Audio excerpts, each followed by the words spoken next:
Stand by to launch FanStream Sports. 3, 2, 1. Let's start. Hello, sports fans. Welcome to FanStream Sports. Nothing but pure sports. This is the JP Show. JP, it's so good to hear you back on the air. Stand by. Now, here's JP. All right, welcome into a Hump Day edition of the JP Peterson Show. We're so glad you are joining us. I thought we were going to start with something really, really exciting today. Did you forget that?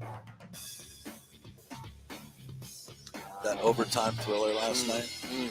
See, we have a little production meeting that we do beforehand, and we go, all right, let's do this, let's do that, let's do this, and then usually I forget or he forgets something that we need to do. So I don't know if you want to cue it up.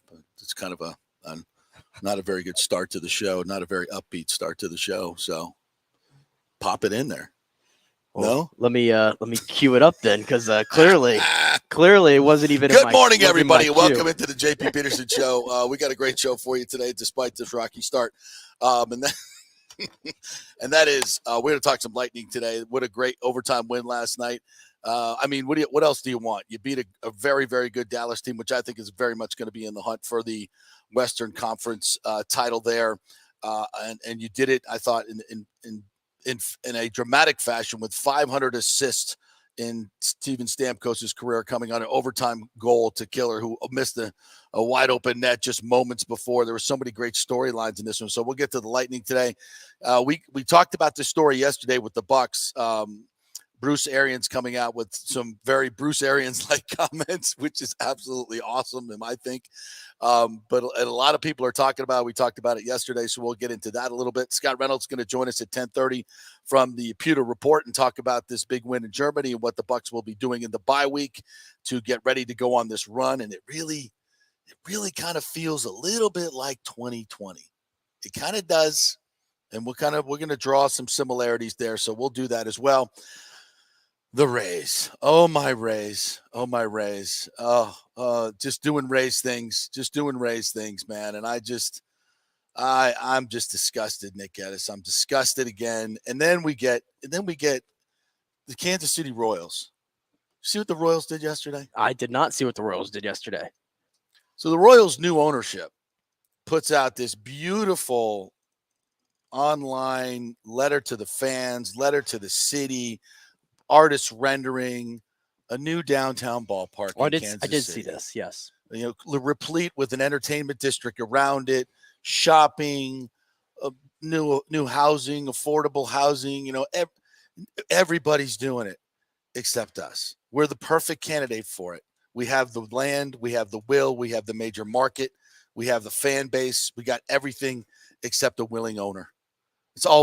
It's so depressing. We're not going to beat the dead horse again, but we're kind of going to talk a little bit about what they're doing and what we should be doing.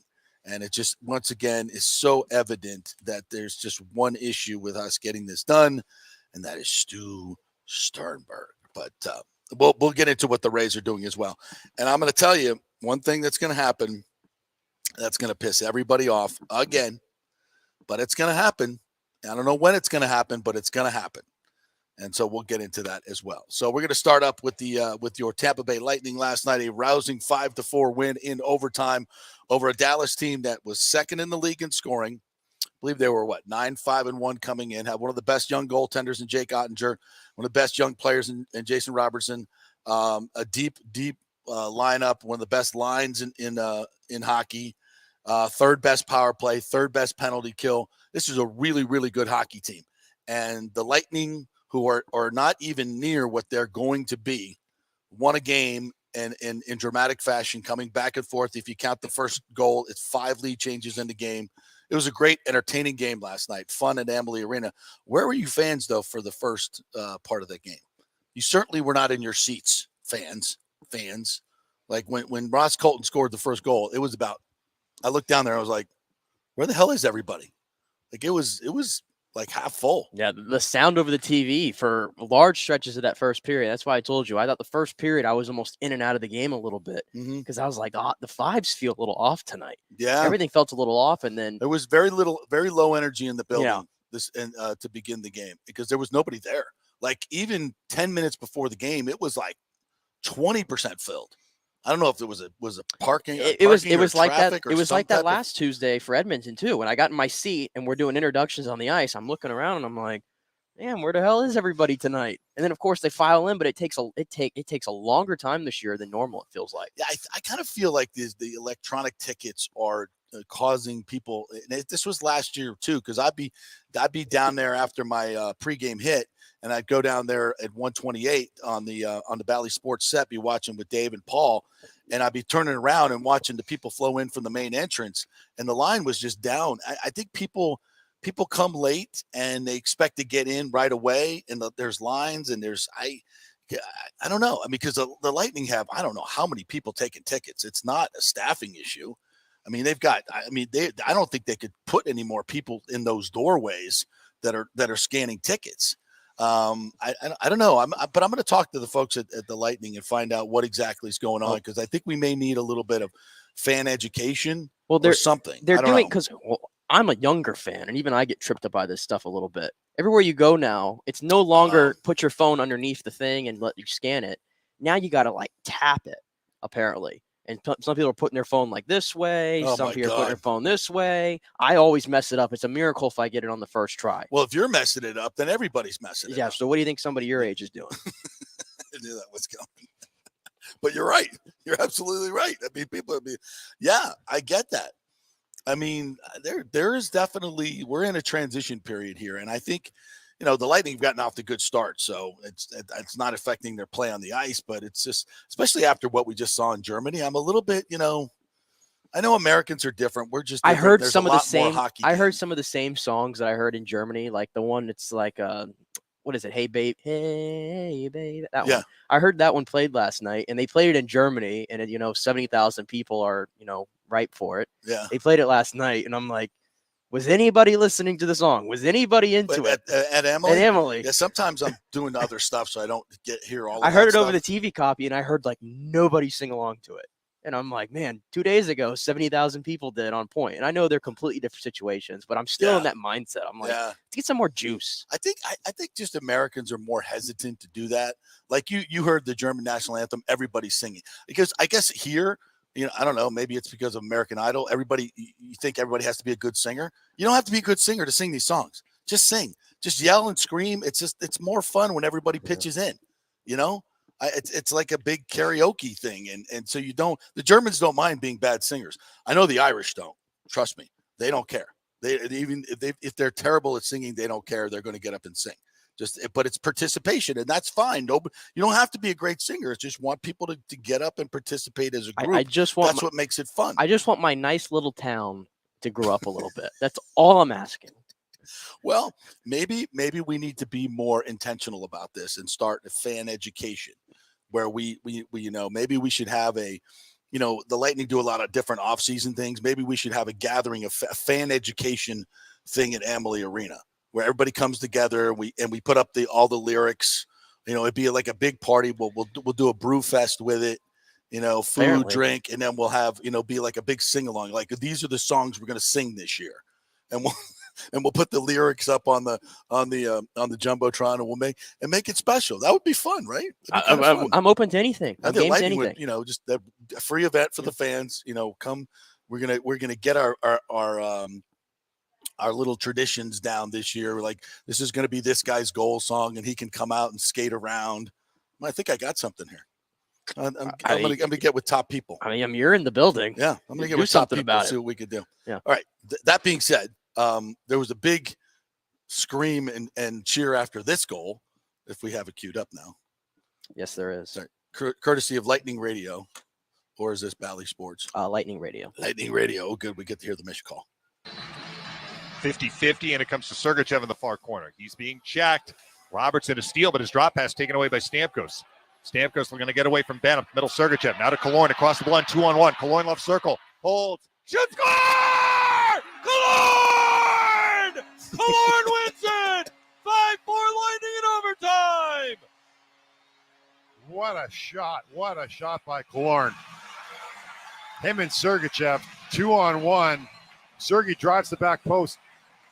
He kind of curls and drags, fakes like he's going to go around, hits the brakes, beats Ottinger's to the low glove. And the What a hero shot. is Killorn. Perfect shot. Selly gone Takes wrong. advantage. Selly, did he hurt his knee? Selly gone wrong. Close He went to celebrate and fell straight on his ass.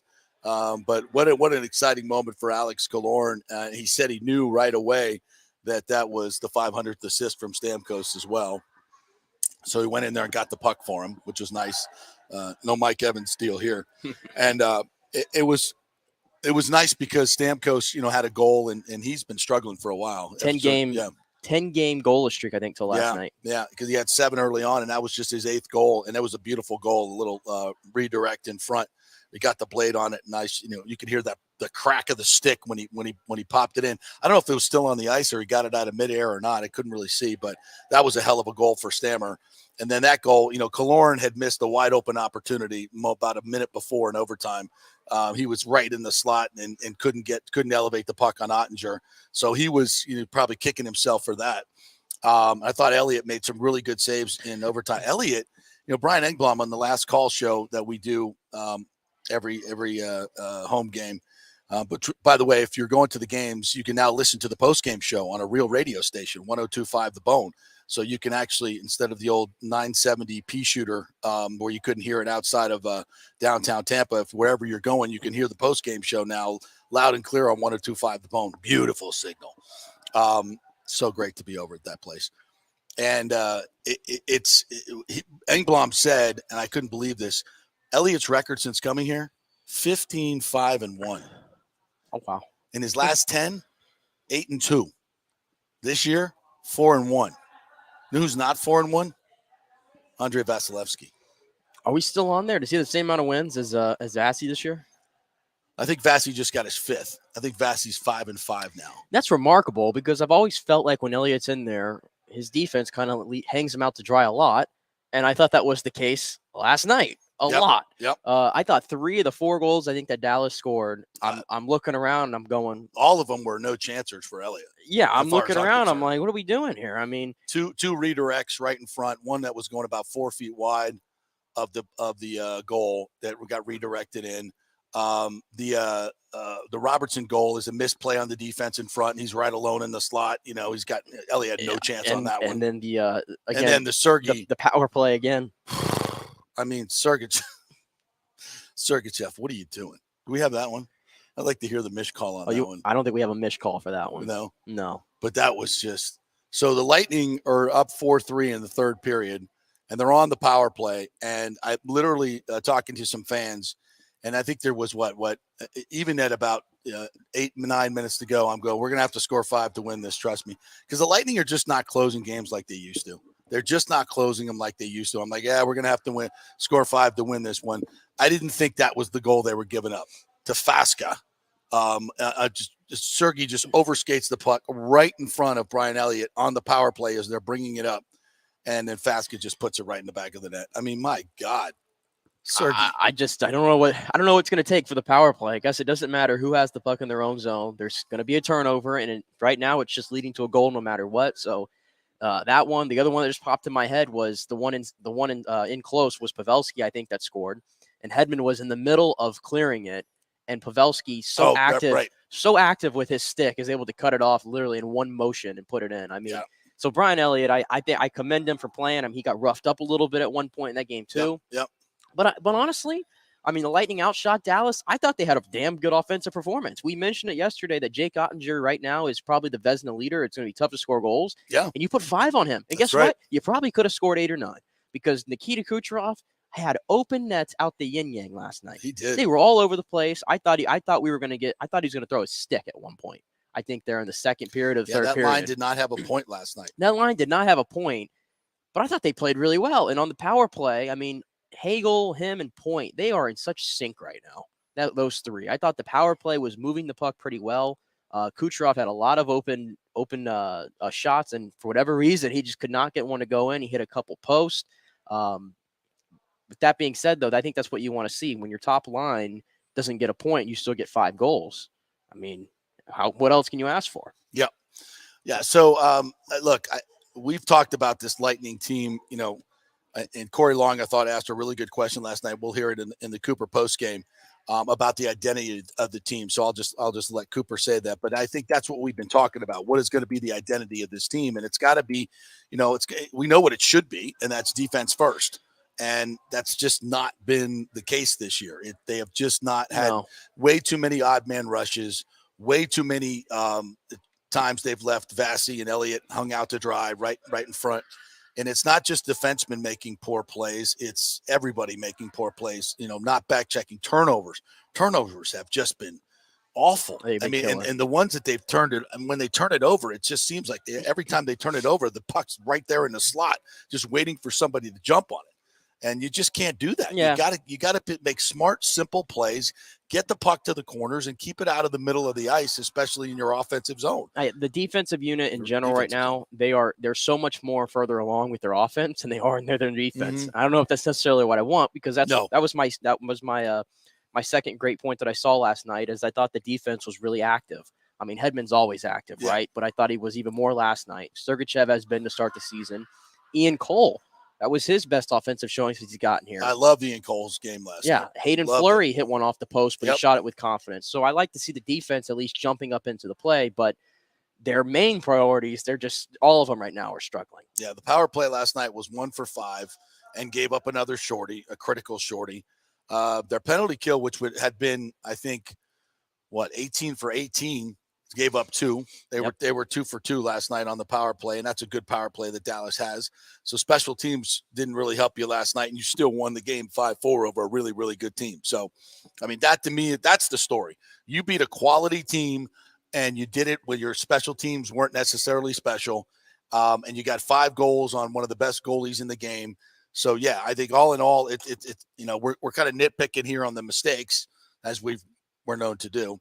But overall, that's a rousing victory, and one when your team is searching for its identity, you love to have. You love to get those 2 points against a team like Dallas. So, good on you, Bolts Nation. We got Coop. Yep. Let's listen to Coop after last night's game.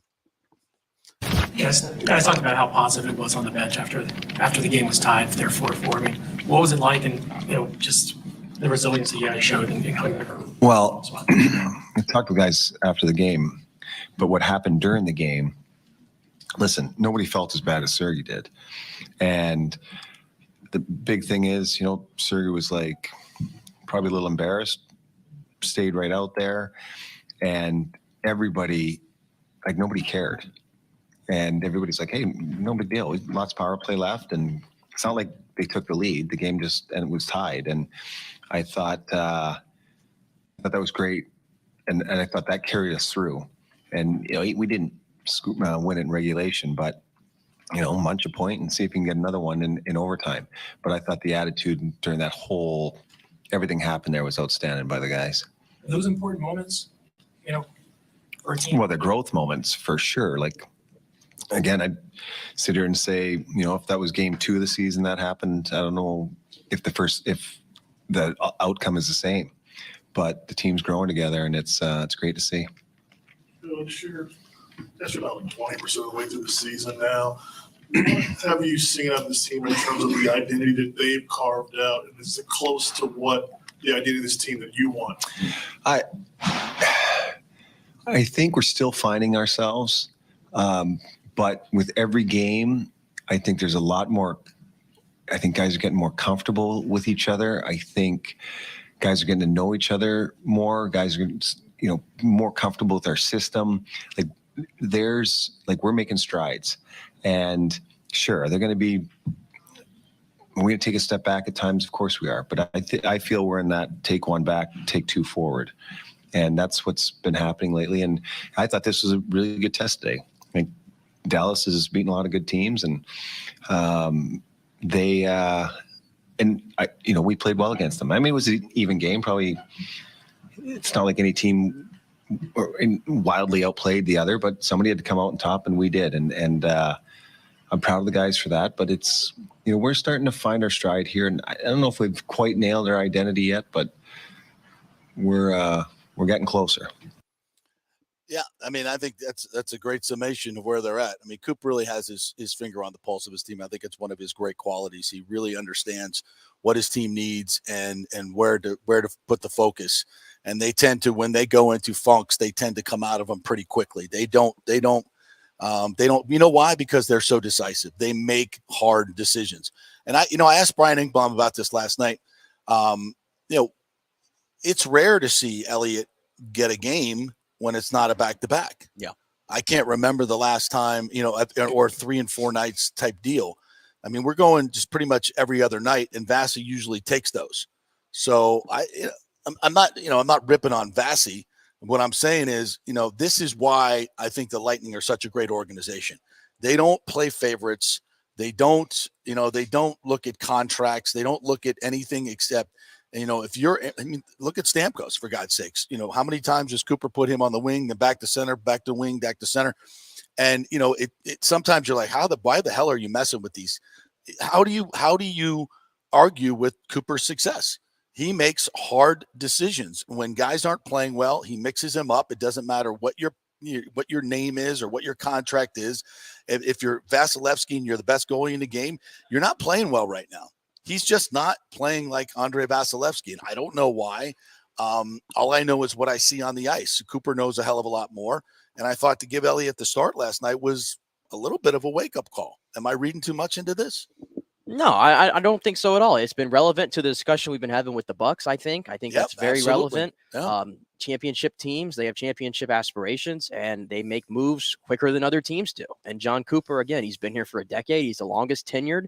He's coached these guys for a long time. He has, like you said, the pulse of the team. So as fans, as people who cover the team, whatever, who are you to question? Who are you to question? And by the way, they worked. It worked. Yep. And that's all that matters. Yeah. And that's all that matters. All right. So we'll get to a little bit more Cooper later on, and we'll return to the Bolts and get into a little bit more details of it. I want to get into this Bucs discussion because we did this yesterday. This story dropped yesterday from Joe Bucs fan. And I thought it was very, very interesting. Some of the comments that BA made, and I'm trying to pull them up right here. Because it was, I guess somebody just, if you could put that comment up, it was the first topic on Skip and Shannon this morning, what Bruce Arians said. Yeah. And by the way, Bruce Arians, I didn't know this, according to Ira Kaufman here, was hospitalized for 4 days for a heart ailment in October, which I did not know. And my goodness, please. We pray for him. That's the most important thing. Football is completely secondary. But these quotes from Arians have literally really, really taken off. And basically he's just saying that, Tom was playing bad. Tom, and it's interesting because I wonder why this is such a big deal. Like he's 45 years old. There's going to be a time when, it's not going to be there anymore. And why is it so absolutely crazy that you can say he was playing bad and it's just like this incredible revelation? He's like anybody else. I mean, we've been talking about this for weeks and weeks and weeks, and it's okay. It doesn't mean the guy's a terrible player. It just means he wasn't playing well. And it was clear that his head wasn't in the game. There were basic reads that he was missing. The Kurt Warner video is Brady broken? And you go back and look at all those plays, and he's just missing basic reads and throwing it right to defenders who were dropping the ball at an alarming rate, thank God. But yesterday, these were the quotes from the Ira Kaufman story on Joe Bucs fan. He said, I talked to Byron every day when that was happening, talking about the losing streak. He doesn't read the papers and nothing bothers Byron. That's what I love about him, and that's why he'll be a damn good head coach one day, because he weathers everything, and Todd does too. So now we know why when he comes to the press conference and we say all these things that are out in the public sphere that he doesn't know anything about them, because he's not. And I think I would agree with that. If I'm a coach or a player, I would not be on social media or reading any of the stuff. It's just you just need to be focused on what's going on in your room. And he went on to say, I don't think it was fair to Byron, all the heat he was taking. Nobody's going to say that Brady was playing bad, but he was playing bad. We also had growing pains on a young offensive front, and we weren't running well. There comes a time as a play caller when you're losing yards running the ball, and you say, forget this. I'm putting the ball in Tom's hands. Yeah. And he continues, said, I told you way back when White's going to take this thing over. He's just too freaking good. He's talking about Rachaad White. He sees it. He got power. He's got speed. He can run routes like a wide receiver. I think he's very much like an Edgerrin James. He can run. He can catch, and he's a little bow-legged, just like Edgerrin. Which reminds me of the great Benny Malone, if anybody remembers him from the Miami Dolphin days, except me. Best bow-legged runner ever. And he said, so those are the main quotes right there, and that's what's making the rounds. And look, and this is what we've been talking about for 4 or 5 weeks. And I was saying, where the hell is Bruce Arians? Well, he was in the hospital. I guess that's why. Yeah, it was evident by week 2 that Luke Gedeke was not NFL ready. And they kept him in there for 6 games. That was the biggest mistake. The biggest mistake that the Bucs have made, and we've said this many times, is not doing anything when Ryan Jensen went down. Because you couldn't – going into the season with Hainsey and Gedeke was a recipe for disaster. And when you look at all the tape now since Nick Leverett's been put in there, it is a dramatic difference in the run game and the pocket. It's dramatically different. I was going to point out, because I actually landed on this video here that somebody put up, and it's all of Brady's throws from the Seattle game. And if you look back and watch some of these throws from the all-22, the pocket is very clean on the majority of them. When there's some pressure, Tom's stepping up and getting into it a little bit. Which he couldn't do before. Which he didn't do before. He couldn't do. Maybe he didn't want to. I don't know. Whatever the reason is, he's doing it now. And the throws he's making, they're absurd. Yeah. So, again, it's okay to admit that he didn't play well against Carolina. It's okay to admit he didn't play well against Pittsburgh. It's okay to admit he didn't play well against Baltimore. Atlanta, whatever. Atlanta, he played good for stretches, but the whole team tapered off. But it's okay to admit it. Because I think in the last 2 games, and especially this Seattle game, once we've subbed out the offensive line a little bit, more health in the receiving department. And what I mean by that is a Chris Godwin that continues to take steps forward. A Julio Jones, who now has started, who's put 3 games in a row together in a full complement of running backs, tight ends, the whole 9 yards. And all of a sudden, the 45-year-old quarterback doesn't look like he's going off a cliff anytime soon again. Exactly. And this is what begs the question, because it's pertinent to the discussion we had about the Lightning, is why did it take so long? Why did it take so long for this Todd Bowles staff to make the needed changes at left guard and running back? Why? It was evident to everybody. We've had press conferences for a month talking about this stuff, that Lenny wasn't getting it done. You had a better option there. Gedeke wasn't getting it done. You had a better option there. And while it doesn't sound, well, it's only 2 guys. It's 2 huge parts. And look at the difference. And that's why you go to the, what they say in the press. Ultimately, does it go to wins and losses? No. But it does give you a peek into the mindset of a coaching staff that is just, it's like trying to turn around the Titanic. It's like, dude, you're sinking. You're going to the freaking bottom of the ocean. Do something. Do something that's available to you. You have other personnel. Try it. You're the worst in the league at running the football. Your pockets are awful. Your quarterback has no time to throw. Do something different. And it took an injury to Luke Gedeke and a passport issue to make them do something different. So I don't even give this coaching staff credit for making the changes, because I'm not certain that they would have. Is there any evidence that they would have? No. In fact, there's a lot of evidence that says they're going to go back to Gedeke when he's healthy, because that's what they're going to evaluate the position. What's there to evaluate? And when asked yesterday about Leonard Fournette coming back after his hip pointer, who's going to get the majority of the carries? We'll see. We'll see. And I know you don't have to say what your game plan is. I get it. But, I mean, come on.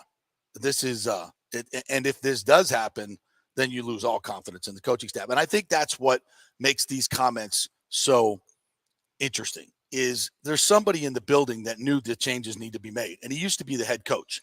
Is nobody listening to him? And that's what I've been told, that he's not involved in the offense or anything.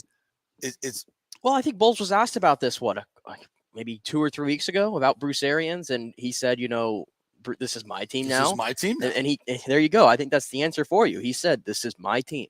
And that tells you right there that there probably is no discussions, at least. Well, that's a problem.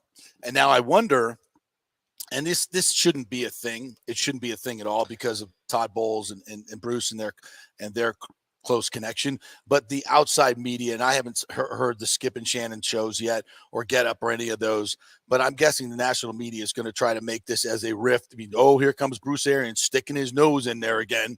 I mean, I told you the one about Colin Cowherd. I mean, because he was talking about it. Yeah, tell us a little bit more about that. And he turned it into a, this area does not fit Tom, is what he turned it into. And that's why I made that little dig earlier in the show, our nice little town, because that's what he called us yesterday and said that Tom Brady doesn't fit here.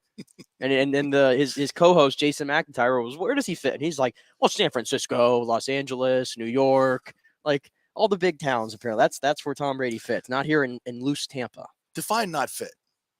Winning a Super Bowl? Apparently. in your own stadium, by the way, that hosts Super Bowl in this little town. We're big enough to host Super Bowls. Yeah. We're big enough to be Tampa Bay. We're big enough to win Stanley Cups. And I believe he said too. And he picked Tampa Bay, by the way. But we're just a nice little town. He doesn't fit here. Define fit, Colin. They won a Super Bowl here. It doesn't get any better than that. If you're talking about fit for a team, define fit. I mean, that's the dumbest thing I've ever heard in my life. And that's what's interesting, because he kind of went on a little bit to say, like, it's just not working or whatever. And I'm It's like, not working. not You working. won a Super Bowl, and then you won 13 games. And if you make a couple plays in that game, you're probably going to win back-to-back Super Bowls. It's not working. It's not working. Define working. How are your Rams doing? Your wonderful Rams. Is that working? I don't see that working in your wonderful cesspool of a town you have there in L.A. How's that working? How's that whole L.A. thing working? You think that's good? I was there. You get people defecating all over the streets everywhere in downtown, in your most famous places on Hollywood Boulevard. That place is a freaking disaster. Are you kidding me? The whole state's a disaster. Our little town, people are moving here from your crappy town, by the way. It's not a good fit. Screw you. All right, let's bring in our good friend Scott Reynolds from the Pewter Report, who joins us now. What's up, partner? How are you? Doing good. How are you guys? We're just ripping Colin Cowherd for his stupid little comment. Our nice little town here. What did he call it? Nice little town. A nice little town here. Well, and it's not Colin started here, didn't he? I mean, is he forgetting his roots? Well, he still thinks it's the same city he worked in 25 years ago. 27 years ago. God, I live in Wesley Chapel, man. The traffic up here is crazy, and it's only been like 5 years since they built the outlet mall up here. So it's booming, man. It's not just downtown Tampa. It's everywhere. All these different little cities, town and country, Wesley Chapel, Carrollwood. I mean, it's booming, exploding. Brandon and everything west. It's incredible. So, but I mean, to say it's not working here in Tampa, I mean. Didn't we win a Super Bowl like 2 years ago and win 13 games last year? Yeah, and I don't know. I sometimes I think the national talking heads they literally just run out of like intelligent stuff to say. Seriously, no, really. I think they reach like a limit of, hey, I've hit all of the intelligent points that I can for the day or the week, whatever. I'm out of smart takes. I've just got to go stupid now. And you see it. You see it on ESPN. You see it. On Fox. I mean, it just sometimes you run out of smart things to say and you just have to go stupid. So it's an interesting theory. Yeah. All right. So let me get your take on this Seattle game, because for my money, it's the most complete game we've played since Dallas. Maybe Dallas was a little bit better. But this was in so many ways. And I keep harping on this point, Scott, because we've been talking about it for weeks, right? The change to Nick Leverett was forced by an injury, and the change to Rashad White was forced by a passport problem. They're the most obvious changes that needed to be made. So I give this coaching staff zero credit for making stubborn coaching. Yes. Stubborn, stupid coaching. Yes, I agree. And I wasn't even that thrilled with Byron Leftwich's game plan. I thought the play calling was better. But honestly, I give this win to Tom Brady. I think his public comments, where he basically threw the whole team under the bus with the embarrassing lack of effort. It's one thing to have the players only meetings and to talk inside the building. And of course, the players and coaches sometimes they like to say, we don't listen to the outside noise. We our players aren't on social media. They don't read Pewter Report. They don't listen to JP or anybody else. They try to have that bullshit narrative, and it's not true. Right. They do listen to the outside, and Tom Brady's smart. I mean, this dude is smart, and he goes on his podcast, and of course you're going to talk about it. We're going to write about it. And the rest of the Tampa Bay media, the national media, it was the clarion call the Bucs needed. And maybe Todd Bowles should have done that job since he's the head coach, right? And I don't know that Todd Bowles is reaching this team all the ways he needs to. I do think, from what I've seen from Todd Bowles, he is a praise in public, criticize in private kind of guy, because he had ample opportunity to hammer Devin White when Devin White was obviously loafing and playing really, really bad football. And I'm glad Devin White's turned it around. I think that's awesome. Absolutely. But for Tom Brady to say that on his podcast, I mean, this wasn't like an interview, right, where he didn't have control over whatever. This was a topic he wanted to get out there. This was a message he wanted to send. And kudos to him, because I saw the effort from both the offense and defense pick up. And when you have the effort pick up, you have a better chance of executing better. Right. And I think those two E's, effort and execution, go hand in hand. And yeah, like when you call plays, they should work. I mean, I don't think Byron Leftwich has any plays that, like, okay, let's see here, it's 2nd and 7, let's call this play for no gain. Like there's not a no gain play in his playbook, right? I mean, that's just no offensive coordinator has. Well, okay, this it's 3rd and 3. Let's call a -2 yard play here. That just doesn't happen. Every play is designed to work if it's executed properly, and of course, if you get the right defensive look, it can turn a 2-yard run into a 20-yard run or a touchdown, whatever. So I give Tom Brady a lot of credit for showing up as a leader in that week and leading up to the game. And I also think too, if they don't pull out the win against the Rams, I think it's kind of a sulking Buccaneer team that doesn't have any momentum over there, and it's maybe a different story in Germany. Getting that last second win against the Rams helped big time. And you mentioned like Byron Leftwich's play calling, and I kind of thought he was having a good day for his standards. I mean, we saw it. You and me both, Nick. Until yeah, you know exactly where I'm going with that one. And I've been saying this week, I'm like, I'm glad we can all have a ha-ha moment, right? Yeah. And make fun of it on podcasts, and even Todd Bowles even cracking a joke about it in the press conference. I'm glad we can have that moment. No harm, no foul. No harm, no. I mean, but that changed the game for about 5 or 10 minutes. It did. It did until Devin White made a play. Well, you're right. Here's something to think about too, guys. Okay, I mean, let's say Tom Brady catches the ball, right? And let's say he's running about the 7-yard line, and the guy that intercepted the pass, was the fastest player at the combine, right? I mean, he's a sub 4.3 guy, 6'4" Tariq Woolen, having a fantastic rookie season. That was pick number 5 for this guy. Okay, so again, trying to throw the ball to a 45-year-old quarterback against maybe the top NFC corner, stupid, just dumb. But then what if that play is executed and Brady catches it, and what if he's tackled and his knee gets wrenched or something? It's like, what? Nobody thought about that. Nobody thought about, okay, what happens if Brady gets smashed and tackled and his left shoulder's driven into the ground and breaks his collarbone? He's a 45-year-old dude. He didn't like to get sacked, much less, open field tackled. So I just don't see the logic in throwing the ball to Tom Brady, period, under any circumstances. Even if the only way that play is truly successful is if he's wide open and it's a touchdown. But which he was on the previous Wildcats, and nobody went out there. Yes. So they figure, well, they're just not going to cover him at all. Well, of course they're going to. Of course they are. Yeah. Again, they're going to send somebody out there this time. And yes. if you don't throw the ball. And first, but here's another little part of it that I think kind of leads to what has been a problem for this team. Yeah. Tom Brady said that he wanted to catch a football in Germany. That was cool. So Tom Brady called this. I think Tom Brady had I think you're right with calling this play. I think you're right. And this is the problem with this coaching staff is a lot of times there's no adult in the room. Yeah. Tom wants something. We've established that when Tom wants something, Tom gets it. And 99% of the time, that's a good thing. That's Listen, right. Tom Brady, the dude Yep. knows football, right? Yep. But in this case, somebody needs to be the adult in the room and go, hey, Tom, I know you want to catch the football, Right. but not now. Or you know what? We're about to go up 3 scores and put Yeah. this game away.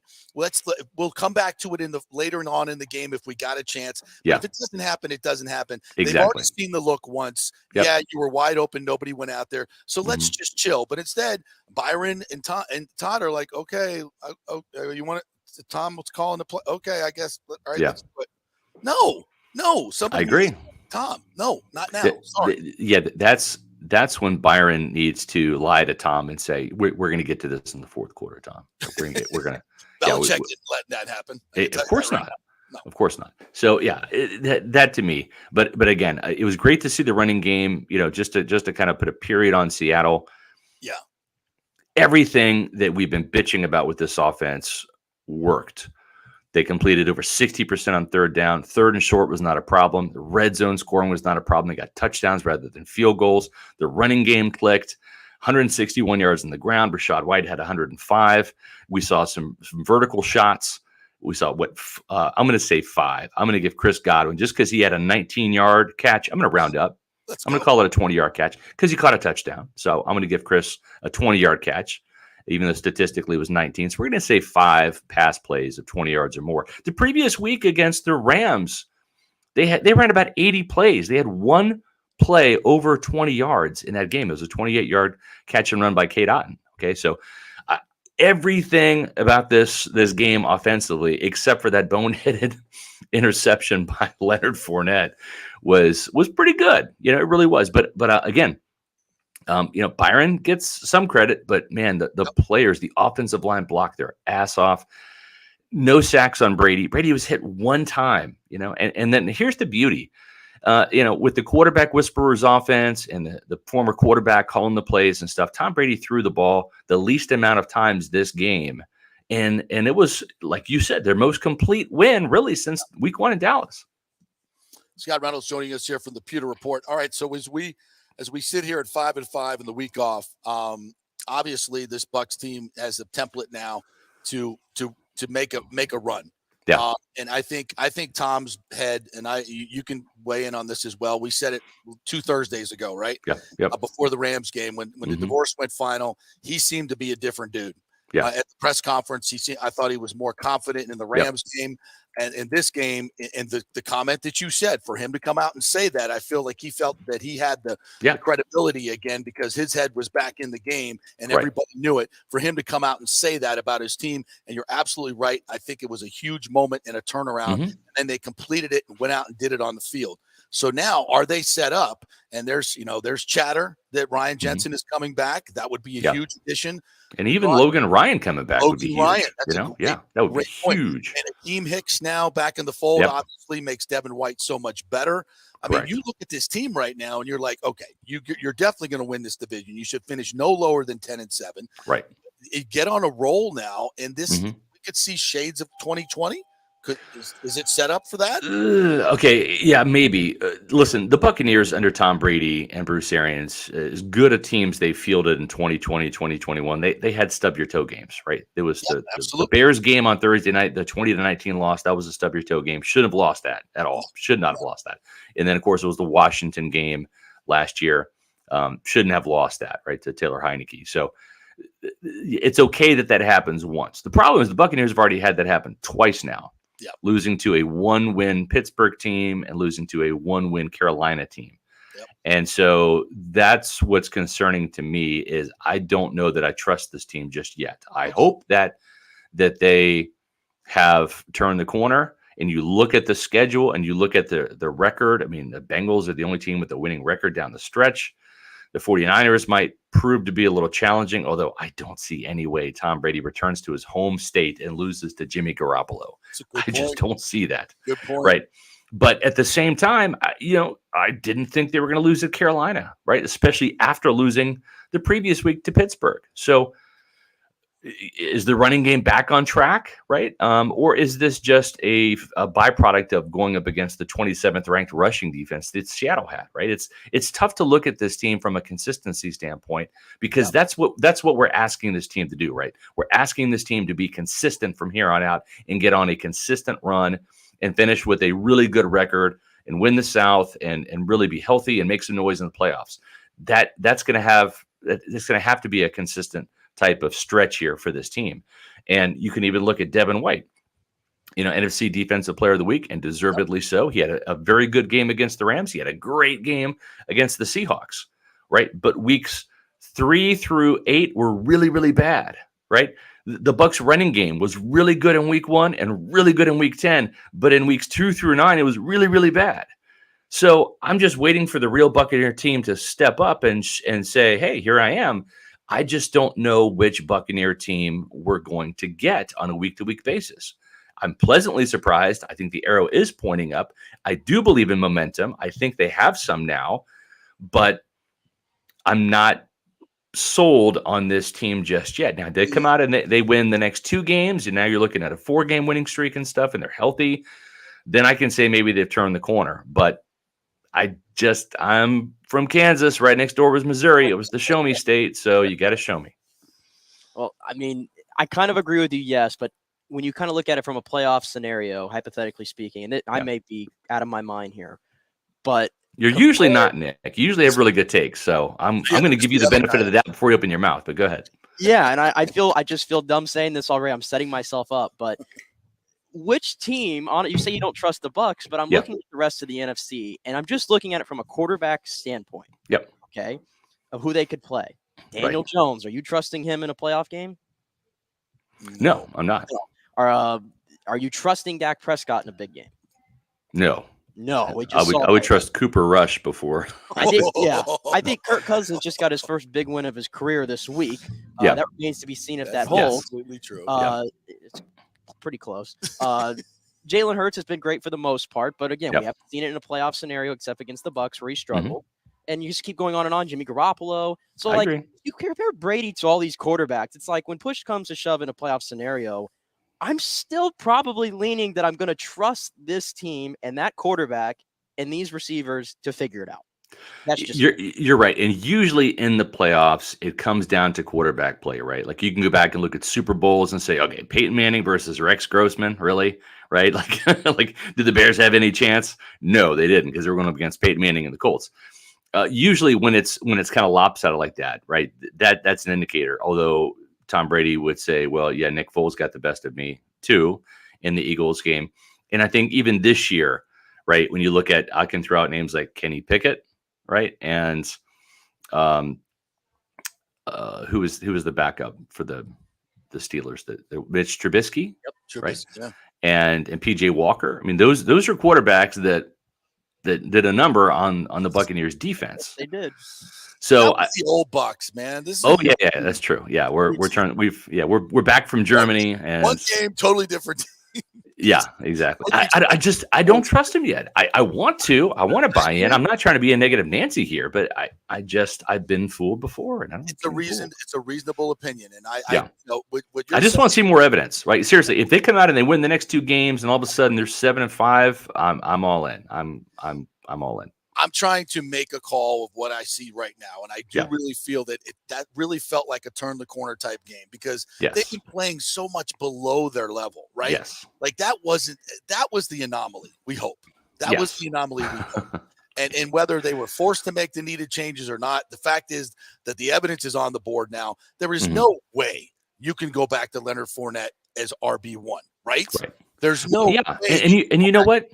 Right? But yet they still in a public forum won't commit to it, which bothers me. But there's no if this coaching staff does that, then I will say, all right, forget it. We're done. Listen, I the only reason why I will say that maybe Todd Bowles is playing coy is, and I kind of got this is like inside scoop stuff. Okay. Remember in training camp when Sean Murphy Bunting was cornerback 1 over Jamel Dean the entire training camp. Okay. Yeah. And we all knew Jamel was the better cornerback. It was easy to see. All right. So sometimes coaches, and you got to remember where Todd Bowles cut his teeth. Not so much Bruce Arians, but it was Bill Parcells. Okay. Bill Parcells was a master motivator. Okay. So my whole thing is you have to coach everybody differently. You can't just have, this is my coaching style and it works for everybody across the board. Remember that famous press conference when he was asked, are you giving Lawrence Taylor special treatment? He's like, hell yeah, I am. He's my star player. You're damn right he's getting special treatment.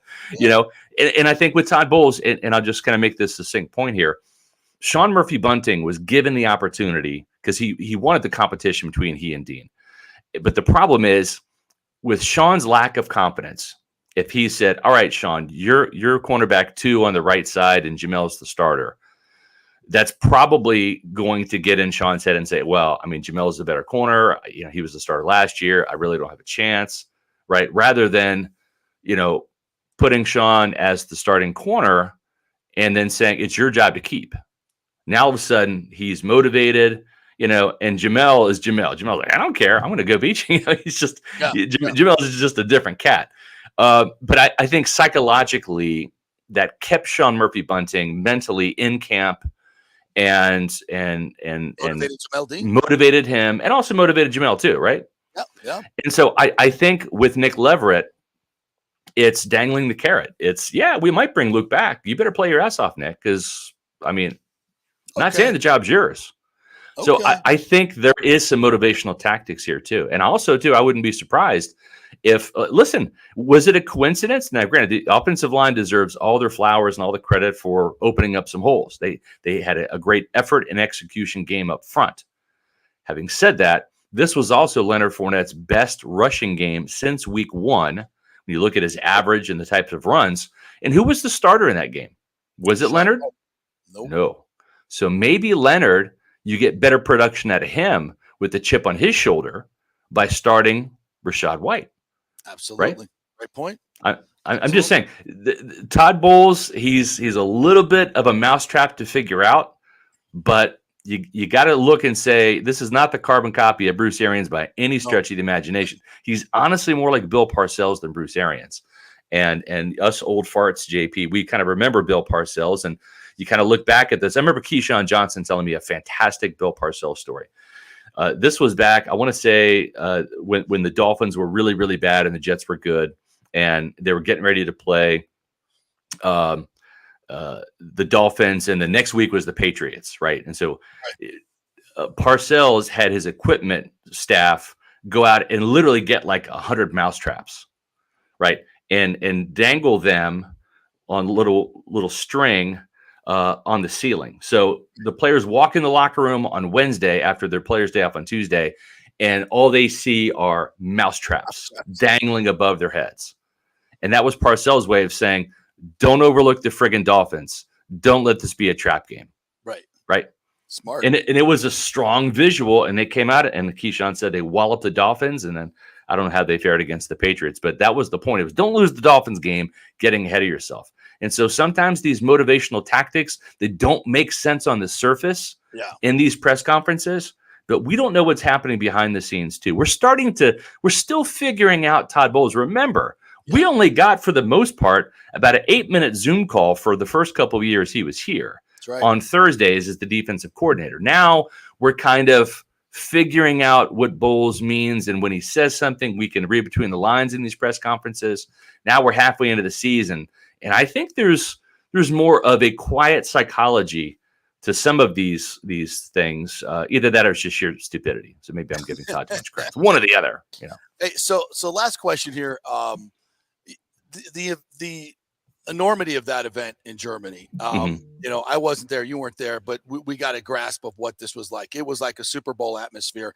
And we did see, for a lot of different reasons, not just Germany, we did see this team play with more emotion and more fire than we've seen all year long. And it looked like they were having fun. It's a chicken and the egg. Yeah, they were winning. They were up, they were having fun. But even like Russell Gage said earlier in the year, when they were making plays and winning games, they weren't having any fun.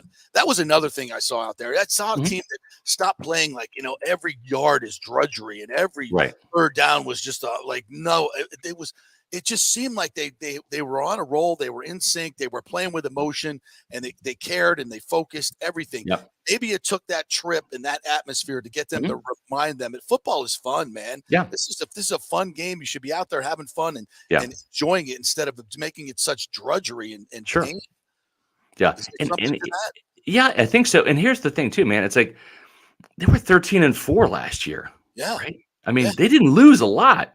They really didn't. And this is a team that it's a mix of newcomers. It's a team that's got some rookies that that they don't know what 13-4 is like because they weren't here last year, right? And then you've got some players that got accustomed to playoffs back-to-back years. That's right. And it's just kind of a melting pot of these guys on a team figuring all this stuff out. And nobody saw a 3-game losing streak coming. Nobody saw back-to-back losses to 1-win teams coming. It was a shot to the nuts. It was a pride check.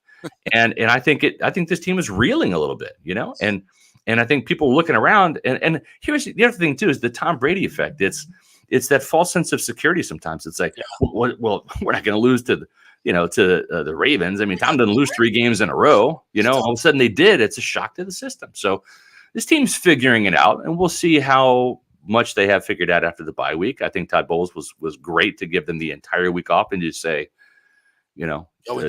go enjoy, rest up, tune out, and then recharge and come back, and we'll take this.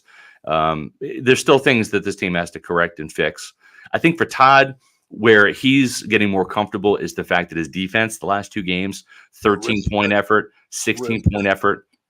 It's hard to lose games when you're giving up less than 17 points. And so I think that in the back of his mind is still the key. Is I got to make sure the defense is on. If I do my part as the DC, we're holding teams under 17. By God, with time, we should get 17 and plus. Damn right. Yeah. All right, Scotty, tell everybody how they can get your content. What's going on at Pewter Report this week? Well, we got some great analysis this week. Josh Capo just put up a fantastic article about should the Bucs change their run game. They did some really different things in the run game, and we have the video evidence to kind of back that up. So check that out on pewterreport.com. Yeah, and a lot of other great content to get you through the bye week. Enjoy the 2-game winning streak, Bucs fans. It's something you're used to, something you want to see more of, and maybe they'll continue that after the bye week. But we've got great coverage on pewterreport.com. You can follow us on social media, Twitter, Facebook, and Instagram at Pewter Report. And also, we've got our podcast coming up today at 4 o'clock, the Pewter Report podcast live at 4 on our YouTube channel, Pewter Report TV. We ask that you subscribe to that. We do podcasts at 4 o'clock on Mondays, Wednesdays, and Thursdays. Then also on game days, we have plenty of wall-to-wall coverage. So Pewter Report TV on YouTube. Who's on the podcast today? Myself and Matt Matera. Oh, you and Matty. All right, Yep. beautiful. Yep. I'll be listening. Absolutely. Appreciate it, All guys. Right. Thank you. I appreciate it. Scott Reynolds from Pewter Report. Great stuff, as always. The number one go-to website right there. All right, we will we'll take a break. We'll come back on the other side. Lonnie Wilkins is asking about the Royals' new stadium, Ballpark Village downtown concept. Yes, we're going to get to that next, and we'll talk some Rays baseball as well. Some curious moves yesterday, probably some big moves to come. So we'll do some Rays talk when we come back. We're brought to you by Emerging Investigations, and we're also brought to you by the Jeeves Law Group, JEEVES lawgroup.com. Stay with us. JP here for the Jeeves Law Group. I've known Scott Jeeves for quite some time, and he's just like us, a huge college football fan. He loves his Gators. In fact, he sponsors our Gator Report every Thursday at 11 o'clock with Scott Carter from FloridaGators.com. But he's not just another PI attorney.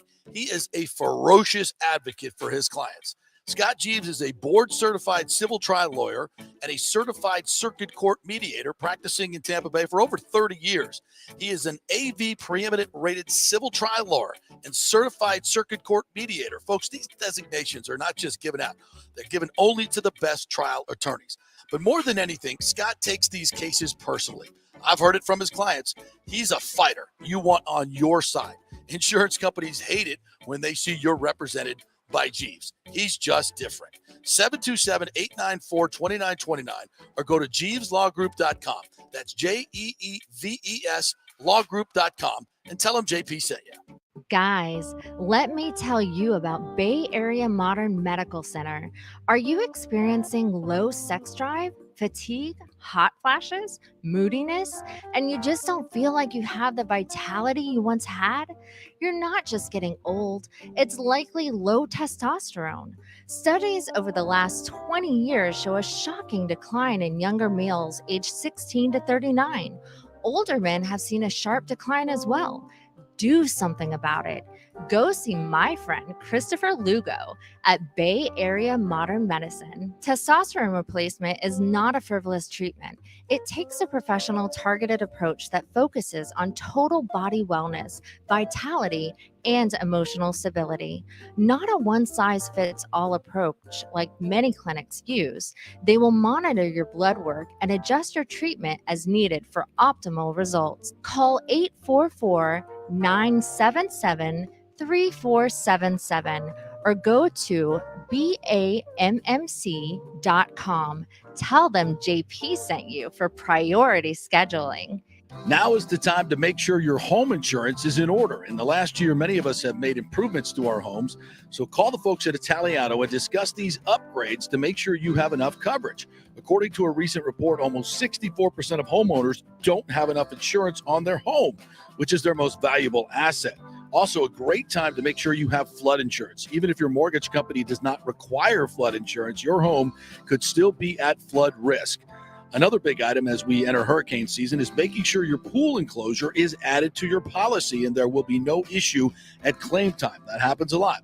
So call your friendly agent at Italiano Insurance to review your policies today. 813-877-7799 or ItalianoInsurance.com. Attention, if you are home shopping or looking for a refinance, and even if you already have the approval letter, you must call my man Scott Fitzgerald at American Mortgage Services. Scott has a brand new program available in the greater Tampa Bay area called the Community Advantage Loan Program. Get this, no money down, no mortgage insurance, no points, no origination fee, purchase or refinance, and loan amounts up to $647,000. Now, there are some application requirements. It must be a single-family home, one unit, primary residence, and have a minimum 640 credit score. The program only applies to certain neighborhoods, so you have to call to find out if you qualify. So call Scott Fitzgerald at 813-294-7595 or email him at scott@amstampa.com. Now, even if you don't qualify for that program, Scott will shop your loan around, get you the best rates, and won't charge you the huge upfront fees. And if you've had issues with your bank calling you back, Scott will return calls immediately or at least the same day. 813-294-7595 or email him, scott@amstampa.com. Scott Fitzgerald, MLS 386722, American Mortgage Services, 1000 North Ashley Drive, Suite 1020, Tampa, Florida. Was your car totaled in an accident? Did your insurance company use Kelley Blue Book or NADA to appraise the value of your car? Chances are they didn't, and you got shorted maybe thousands of dollars. Call the Jeeves Law Group for a free case evaluation because your insurance company may still owe you money. 727-894-2929. It's a free call, so why not find out if you have a case?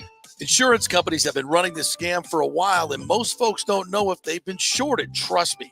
Scott Jeeves is a different kind of attorney, the kind insurance companies hate to go up against. He could recover thousands of dollars, so why not call? 727-894-2929 or go to JeevesLawGroup.com. That's JEEVES lawgroup.com and tell him JP sent you.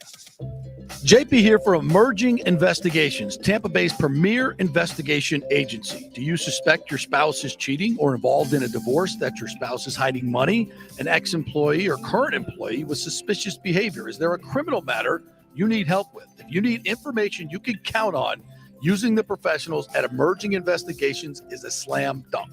Emerging Investigations is a licensed and insured private investigation agency, family-owned. Emerging is your ideal resource to secure evidence and validation, allowing you to make informed decisions in life's biggest matters. Led by industry executive Brian D'Antonio, Emerging possesses the experience and resources to get needed results. Emerging Investigations maintains an excellent reputation as a premier investigation agency. They are known for results. You're not just hiring a PI, but an organized, dedicated team using state-of-the-art technology. Their proven investigative methods produce crucial information used in criminal cases, insurance fraud, and personal injury claims. Many local attorneys, industry agencies, and your concerned neighbors all count on Emerging Investigations. Just go to their website, emerginginv.com, or call 813-291-FACT. That's 813-291-FACT-3228. Get results you can trust in life's biggest matters. Emerging Investigations. Let's go. Right now, back to the show with JP on FanStream Sports. All right, welcome back to the JP Peterson Show. We gave you an hour of nonstop talk there. We hope you enjoyed that. And we thank our great sponsors, Emerging Investigations, emerginginv.com, the #1 private investigation agency in Tampa Bay, Florida. If you're having any issues with a spouse or a criminal matter or a missing person, anything like that you need a PI for, insurance fraud is something else that they do a lot of work for with local attorneys. So if you're an attorney and you need a PI, it is a great choice to go with emerginginvestigations.com. Emerginginv.com, Emerging Investigations. Just go to their website, get all the information right there, and find out what it's all about. Give Rachel a call, and they'll talk you through the whole process of what you need to do. I'm about to have an allergy sneeze here, so I think I'm okay. We may have to stop it down here in a little bit. We're also brought to you by Bay Area Modern Medical Center, BAMMC.com, the Jeeves Law Group, Italiano Insurance, American Mortgage Services, and by the way, Health Insurance Marketplace. If you guys, it's at that time of year where you have to kind of redo your health insurance, and I'm telling you guys, if you have an employer health plan that they're taking money out of your check, right? You automatically think, well, this is a great health plan. They're subsidizing it. Well, depending on how much you make, the government might subsidize it even more. So this is a very important reason that you need to call the good folks over there. I did this like 3 years ago, and when they were advertising, and it was a godsend for me. I've saved thousands of dollars on my health insurance. So call the number 844-310-9961. The representatives there will walk you through the whole thing. Come with some information about your income. If you have access to your tax return, it might be good because they'll ask you some questions about that. It's based on income, how many kids you have in the family, et cetera, et cetera. So they'll give you a quote on what the health insurance is going to be. And I got Florida Blue, which is a tremendous health care coverage, really, really good policy. And I'm paying $49 a month. So yeah, I'm saving hundreds and hundreds of dollars. So this is a great way to do it, because if you try to do this yourself, folks, and go on the website, your brain will explode. So let them help you out. 844-310-9961. 844-310-9961. Just give them a call. Tell them JP sent you, and they'll walk you through the whole process, and you might be paying a lot less for your health insurance as well. All right, let's get back to the sports talk, and wanted to hit the Rays a little bit here. And before we get into the trades and whatnot, as people are constantly asking me about the stadium situation, and I still believe my last conversations with some of the key players, especially in the Ybor City project area, Daryl Shaw, of course, has bought that new parcel, which is kind of wraps around the shipyard area there, where you go through and you see where they're working on the ships downtown, right off the Selman. There's a big parcel there that you could build an entertainment district, a stadium, put up some condos, all that stuff. And it's interesting to note that the Kansas City Royals, and we have some people chiming in here, so we'll put up their comments. If you would put Lonnie's, he made a couple of them up there. They're proposing a new stadium in Ballpark Village in downtown Kansas City. Now, Kauffman Stadium is really one of the iconic stadiums in baseball, and the Royals have had tremendous attendance for a long time. So it's not like this is a real big issue in Kansas City that they need a new ballpark, like attendance is down and blah, blah, blah, blah. That's not the issue. But the new owners who've come in, see what everybody else is doing, and that's building these downtown entertainment complexes. It's the Atlanta model that we've been talking about for so long, that is perfect for Ybor City in downtown Tampa. And the reason they're doing this is because, New York, you were just telling me, New York Football Club has announced one of their own that they're going to do in Queens, right? Yeah, it's in Queens, a $700 million project. And of course, it's the stadium with a big district around it with shopping centers and food and all the kind of good stuff there in Queens. And New York City approved it to go up. So there you go. They're doing the same thing in Miami. Yep. And a lot of these are not, where they're asking for the municipalities to pay for half or all of it. These are private businessmen working with private, because development is such a key thing to this. And where could you get better return for investment than in downtown Tampa? I mean, they just put up the Heron condo and the addition. These condos are selling now for $3, $4, $5 million a piece. I mean, if you put up a ballpark in downtown Tampa, put like they did at Petco Park in San Diego, they have a couple of condo buildings around it. I mean, those things are going to sell like that. Huge profit margins there if you're going to get into the development side. The entertainment districts, this public-private partnership is the way to go. They're doing it in Miami, doing it with MLS teams, for God's sakes, not MLB teams that have 81 dates a year.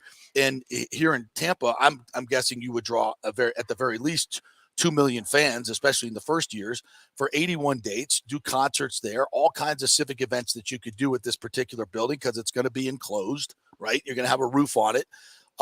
This is just like I've been saying for so long. It's such a no-brainer. And why are there municipalities that are doing this and they don't even need new stadiums? And we can't get it done because it's the owner. It is the owner, plain and simple, that he refuses and wants to max out every single dollar.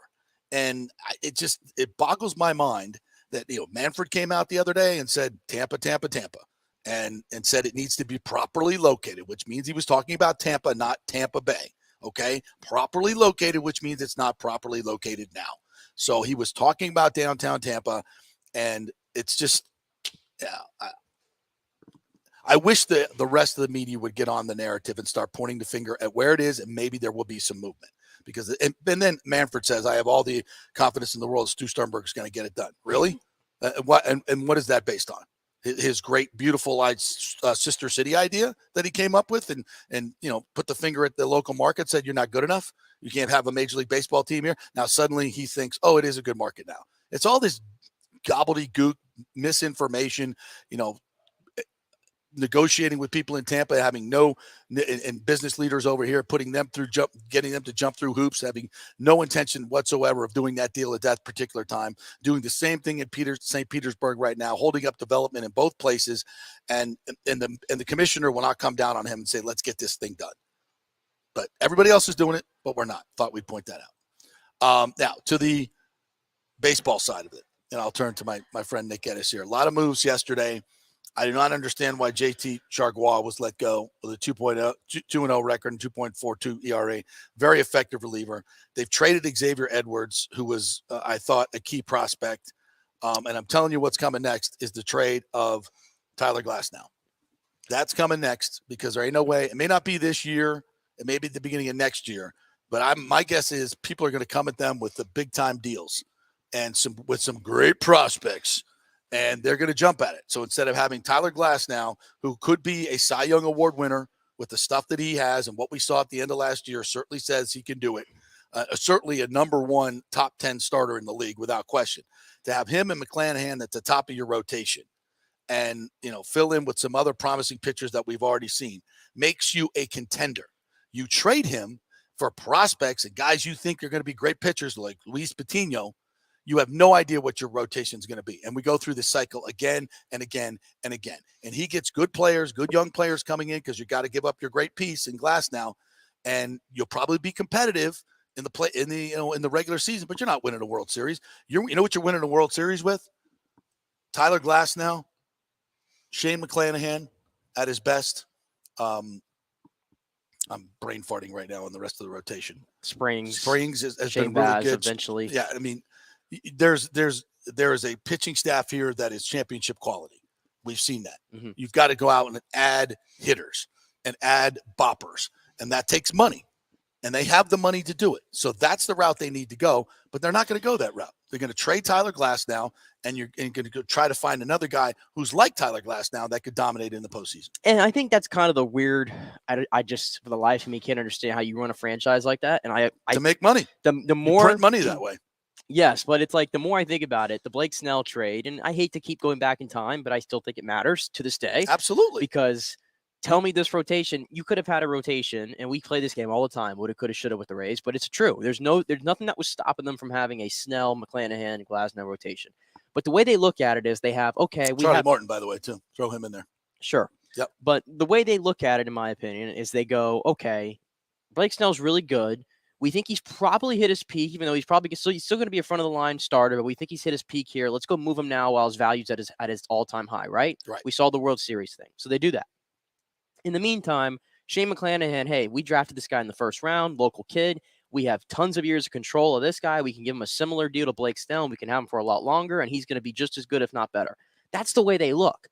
Why not just collect all of them like a normal franchise would do, right? Right. What's stopping you from doing it? There's Money. no salary cap Right. in baseball last time I checked. That's right. And that's what bothers me about this. So my thing with there, it's like if you trade Glasnow, who is that guy that you're pegging to be that? Is it Shane Baz? Because last time I checked, he's going to miss the entire season. Right. So again, if you trade Tyler Glasnow, then don't tell me again. I said this last year when you traded Meadows for Paredes. Don't tell me you're trying to win a championship. Nope. Teams that are trying to win championships don't trade one of your best players. You don't do it. And if the Rays do that with Tyler Glasnow, I think that's exactly, to me, that's waving the white towel. I don't care what moves you make because you're not bringing anybody in that's that good. That's that good. Nope. You're not doing it. And then you look at the moves yesterday, which, they had to get guys off the 40-man roster. I get that. But, the big piece in the Tommy Pham trade was Xavier Edwards, right? Yep. From a first-round pick. He was one of the Padres' top 5 prospects. He's hit well over 300 his entire minor league career. Last year in AAA, he hits 246. He struggles a little bit. He strikes out more. He's playing shortstop, so obviously that's a position where there's really no growth there. Yeah, because in all the we Rays do system. is draft and collect shortstops. But it's just the premise of it. They acquire this guy, and there's all this hype, and he's here for 2 years, and then we just ship him out. And in the grand scheme of things, what'd you get back? Nothing. And everybody's talking about, we got this 17-year-old pitcher, and it's like, again, I'm trying to win a championship. Right. You can give me all the metrics in the world and all the stats in the world that you want on these prospects. That's great. Kudos to you for doing that. I'm glad that you're excited. But I'm not. Because as a franchise, I think we've grown away from that, in my opinion. Or at least we should be growing away from that. And we're not. And everybody's just getting all gung-ho about all these prospects. But I'm tired of hearing that word at this point, man. Go out and get some real talent. I see all these reports that you're in on Sean Murphy, who's one of the best catchers with the A's. Okay, we'll do it. Go do it. At some point, you have got to let go of your love for these prospects and get proven major league talent. If you're a serious ball club, go get a Sean Murphy. Go get a Jose Abreu. Get yourself involved a little bit and flex your muscles. Do something. Don't just two prospects here. Well, that's all, and the fan base always seems to get excited about the prospects. And let's go back to the Blake Snell trade. You got Luis Patino. Waste. It's a waste. Cole Wilcox. And catchers Francisco Mejia and Blake Hunt. Wilcox probably might have the most potential of all of them. Yeah. And you got a backup catcher in Francisco Mejia and Blake Hunt for a Cy Young Award winner who you could have had in 2021 and paired with Glasnow and Charlie Morton to win a World Series. And you dismantled the team. And that's because you thought Blake Snell was going to bring you those great prospects that were going to be cheap, that would keep you competitive. But in the long run, you gave yourself no chance to win the World Series. And none. For 4 years, dismantled. And everybody's like, "Oh, well, Blake Snell, he's going to," and he sucked anyway. He went to the San Diego Padres. Look, he pitched pretty well at the end of the year, and I know he's had some injury issues, but and I know what he did here. The by Rays, the way. I know what he did here, and that's what counts. What did he do when he was a Ray? He won the freaking Cy Young. And you traded him away for a bunch of slapdick prospects is what you did. And what do you got to show for it? So this is, we always say the Rays have this great brain trust, and they've done some amazing things. There's no question about it. But they're not going to win a World Series like this, and we're not getting a new. And by the way, look at what Atlanta did to win the World Series. They got the new stadium and all the new money that came with it, and they went and spent it on players. And they paid Charlie Morton. We did not pay Charlie Morton. I mean, what more do you need to see? This is about the owner who refuses to make baseball decisions. Everything is based on money and him making money, and it's been pretty fortunate that they've been able to win games and get to the playoffs. But, they wouldn't have made the playoffs last year and not for the expanded playoffs. That was a mediocre team at best. So don't be, we're making the playoffs, whatever. No. And listen, all I'm asking, it's like, I know it seems like the Rays are far away from being a World Series championship team, but it's still, You are only 2 years removed. There are a lot of pieces from that team that are still here, and you have some new pieces that have stepped up, right? So, and we know, here's the thing. The Rays are always going to pitch, no matter who they have in the bullpen, the rotation. Listen, the Rays gave up 2 runs in the playoffs this year. That's right. 2. That's right. And they couldn't win 1 game. Yeah. Okay? Pitching is not the issue. All I'm asking is for a little bit of offense here. That's literally all I'm asking for. I'm not asking for you to get involved in the Aaron Judge sweepstakes or the Trey Turner sweepstakes. Nope. Okay? I'm not asking for that. Nope. I'm just asking, can you get inside the Jose Abreu sweepstakes? Can you get into the Josh Bell discussions? Get a little uncomfortable for like a season or something. Right. Get a little uncomfortable because, I mean, I think you're a few hitters away from being truly a contender. I truly think that's all it's going to take is a few hitters, 2 to 3 big boppers in the lineup, because with the pitching, the Rays are always going to be there. And I'm looking at this pitching staff. If you trade Tyler Glasnow, your starting staff is Shane McClanahan, who faltered at the end of last year. It's a little concerning at the end, but I think that was just, he was gassed. And then Drew Rasmussen has, I think, been really, really yes, good. We don't want to forget him. Yeah, Drew Rasmussen.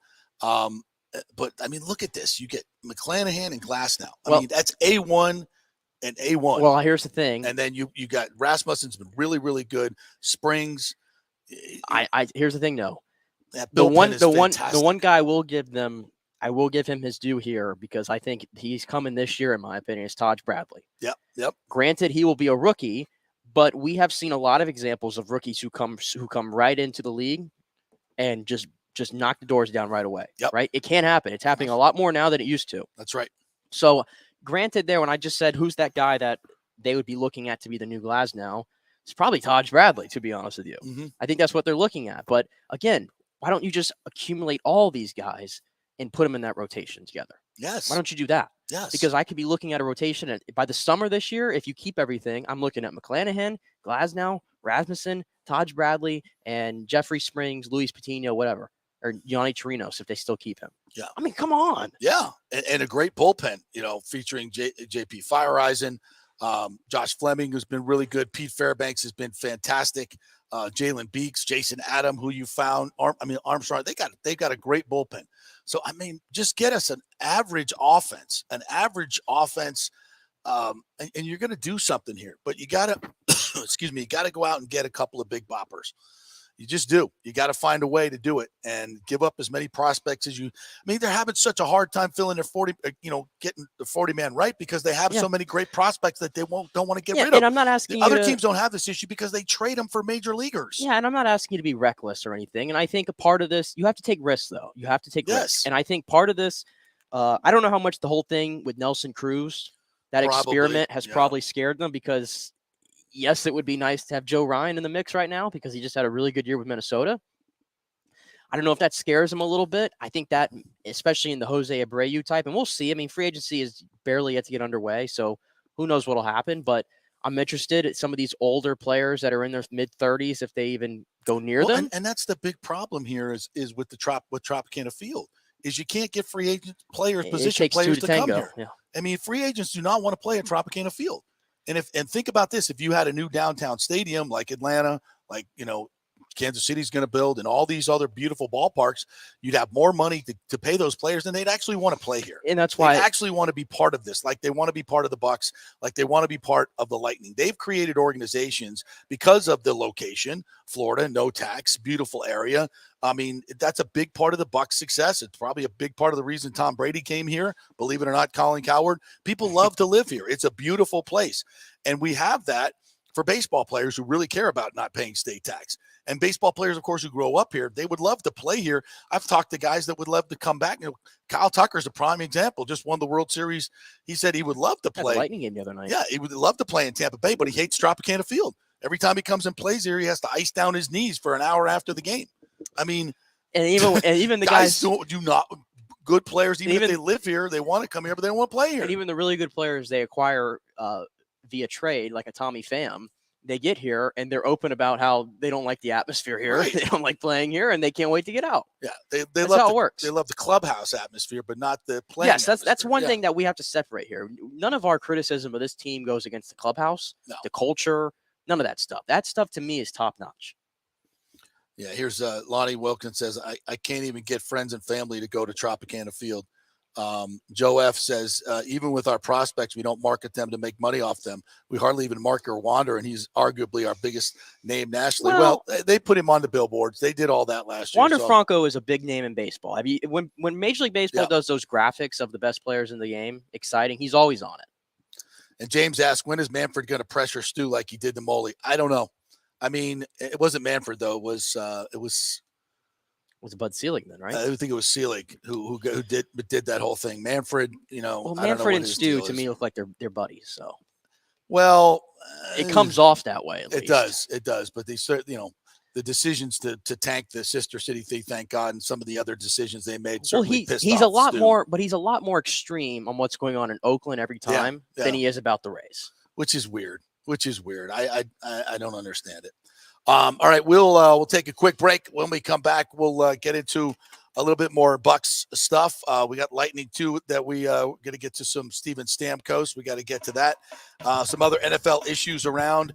We'll get to all that when we come back. Corey Long's going to join us at 11:30 as well to talk some Bucs, college football, and pucks as well. So lots more to come here on the JP Peterson Show, brought to you by BAMMC.com, Bay Area Modern Medical Center. If you're looking for testosterone replacement therapy to do some lose some weight, up your nutrition, your immune system, these are all things that they do so well at Bay Area Modern Medical Center. So get a new primary care physician that's working with modern techniques and modern philosophies. It will help you tremendously. That's BAMMC.com. Tell them JP sent you. Back in 3.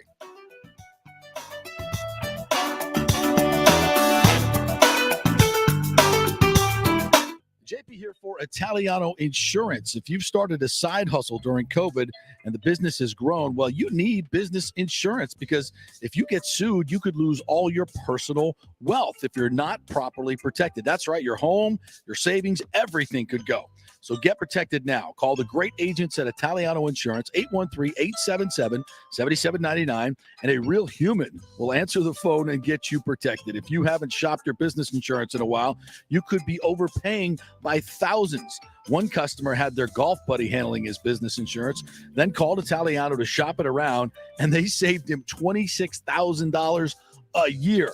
Yeah. So call 813-877-7799 or go to ItalianoInsurance.com. Italiano Insurance, protecting all the pieces of your life for over 60 years. Attention, if you are home shopping or looking for a refinance, and even if you already have the approval letter, you must call my man Scott Fitzgerald at American Mortgage Services. Scott has a brand new program available in the greater Tampa Bay area called the Community Advantage Loan Program. Get this, no money down, no mortgage insurance, no points, no origination fee, purchase or refinance, and loan amounts up to $647,000. Now, there are some application requirements. It must be a single-family home, 1 unit, primary residence, and have a minimum 640 credit score. The program only applies to certain neighborhoods, so you have to call to find out if you qualify. So call Scott Fitzgerald at 813-294-7595 or email him at scott@amstampa.com. Now, even if you don't qualify for that program, Scott will shop your loan around, get you the best rates, and won't charge you the huge upfront fees. And if you've had issues with your bank calling you back, Scott will return calls immediately, or at least the same day. 813-294-7595 or email him, scott@amstampa.com. Scott Fitzgerald, MLS 386722, American Mortgage Services, 1000 North Ashley Drive, Suite 1020, Tampa, Florida. Guys, let me tell you about Bay Area Modern Medical Center. Are you experiencing low sex drive, fatigue, hot flashes, moodiness, and you just don't feel like you have the vitality you once had? You're not just getting old, it's likely low testosterone. Studies over the last 20 years show a shocking decline in younger males aged 16 to 39. Older men have seen a sharp decline as well. Do something about it. Go see my friend Christopher Lugo at Bay Area Modern Medicine. Testosterone replacement is not a frivolous treatment. It takes a professional, targeted approach that focuses on total body wellness, vitality, and emotional stability. Not a one-size-fits-all approach like many clinics use. They will monitor your blood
$647,000. Now, there are some application requirements. It must be a single-family home, 1 unit, primary residence, and have a minimum 640 credit score. The program only applies to certain neighborhoods, so you have to call to find out if you qualify. So call Scott Fitzgerald at 813-294-7595 or email him at scott@amstampa.com. Now, even if you don't qualify for that program, Scott will shop your loan around, get you the best rates, and won't charge you the huge upfront fees. And if you've had issues with your bank calling you back, Scott will return calls immediately or at least the same day. 813-294-7595 or email him, scott@amstampa.com. Scott Fitzgerald, MLS 386722, American Mortgage Services, 1000 North Ashley Drive, Suite 1020, Tampa, Florida. Coming back at you. Now, more with JP on FanStream Sports. It's only just begun. All right, welcome back to the JP Peterson Show, brought to you by the great folks at Bay Area Modern Medical Center and the Jeeves Law Group. If your car was totaled in an accident and you think you didn't get enough money from the insurance company, didn't cover your tax, tag, title, all the other stuff that comes along with buying a new car, well, you may have a case. And oftentimes insurance companies will do this, folks. So you can give them a call over at Jeeves Law Group, JEEVES lawgroup.com. They will tell you if you have a case. Just give them some information, and the attorney's fees will be taken care of. So just give them a call, find out what it's all about. There are other issues. If you have homeowners insurance and you're dealing with a claim there, it's better to have a lawyer, and the insurance company will have to pick up the tab on that. So just give them a call over at Jeeves Law Group, JEEVES lawgroup.com, and they will walk you through the whole process. And if you have any issues, if you get in an accident, also jeeveslawgroup.com, because insurance companies do not like dealing with them. They will get after you in a big way. All right, we are efforting to get Corey on. He said call him back, so if you want to give him. Do we need to take a break before we call him back? Yeah, we can take a real quick break and come right back. Well, I tell him we'll call him in 5. We'll get a couple of so we can do a little short segment here. Yeah, I was going to mention there was a big trade. This is the type of trade that you would like to see the Rays make and get some power. They gave up a couple of the Mariners gave up a couple of high-end relievers, or no, one high-end reliever and a future starter. Yep. To get Teoscar Hernandez, who is top 13 in slugging percentage over the past couple of years. Big bopper. Big bopper. Exactly what this team needs. Now, I'm not saying that Toronto would necessarily trade him in division. Yeah. But it's the type of deal that you would love to see the Rays make, right? Yeah, and I think a franchise like Seattle, a franchise like Tampa Bay, those are the type of teams that have stockpiled prospects for years and years, and you have the capital to do it. You think the Rays don't have a reliever that they could jettison to get to throw in there as well? My God, yes, of course. My goodness, we have plenty to throw in there if you want one. I mean, so yeah, I think that is type of the move, and it's probably more likely. I mean, I'd love to see the Rays get involved in free agency, but it takes two to tango, and I just don't think the other side of it, being the player, is going to want to participate. But we'll see what they do. They have because again, I don't think you're going to get big league hitters to come here willingly. You're going to have to trade for them because of Tropicana Field. That's just part of it. So they got to go out and do that, and we'll see what they do. All right, college football playoff rankings came out last night. Not a whole lot of drama here. Georgia's number 1. Excuse me. Ohio State is number 2. Michigan is number 3. TCU is number 4, and I don't even think we have any games this week that are going to be really relevant to it. Well, it could have been, but again, the Pac-12 just shot itself in the foot. This could have been the first Pac-12 showcase in years. We got Utah at Oregon, and we got USC at UCLA.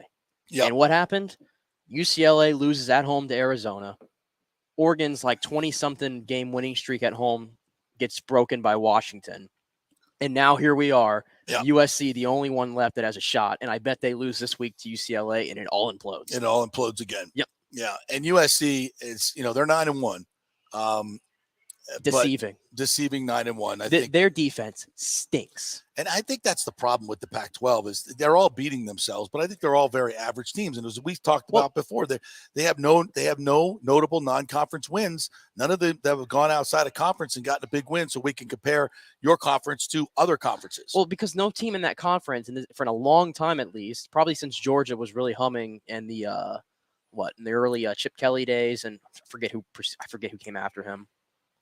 You talk about Oregon? Yeah, who Oregon, was his not coach Georgia. at Mariota with Mariota? Was that still Chip Kelly? I think it was, yeah. Yeah, whatever. It's been since that team basically that any team in the Pac-12 has been able to run the table in the conference. And probably the problem there is they're all too close to each other. Yeah. There's no like dominant team that's able to run through it. They're all kind of like 1 through 6 or 1 through 7. They're all so interchangeable.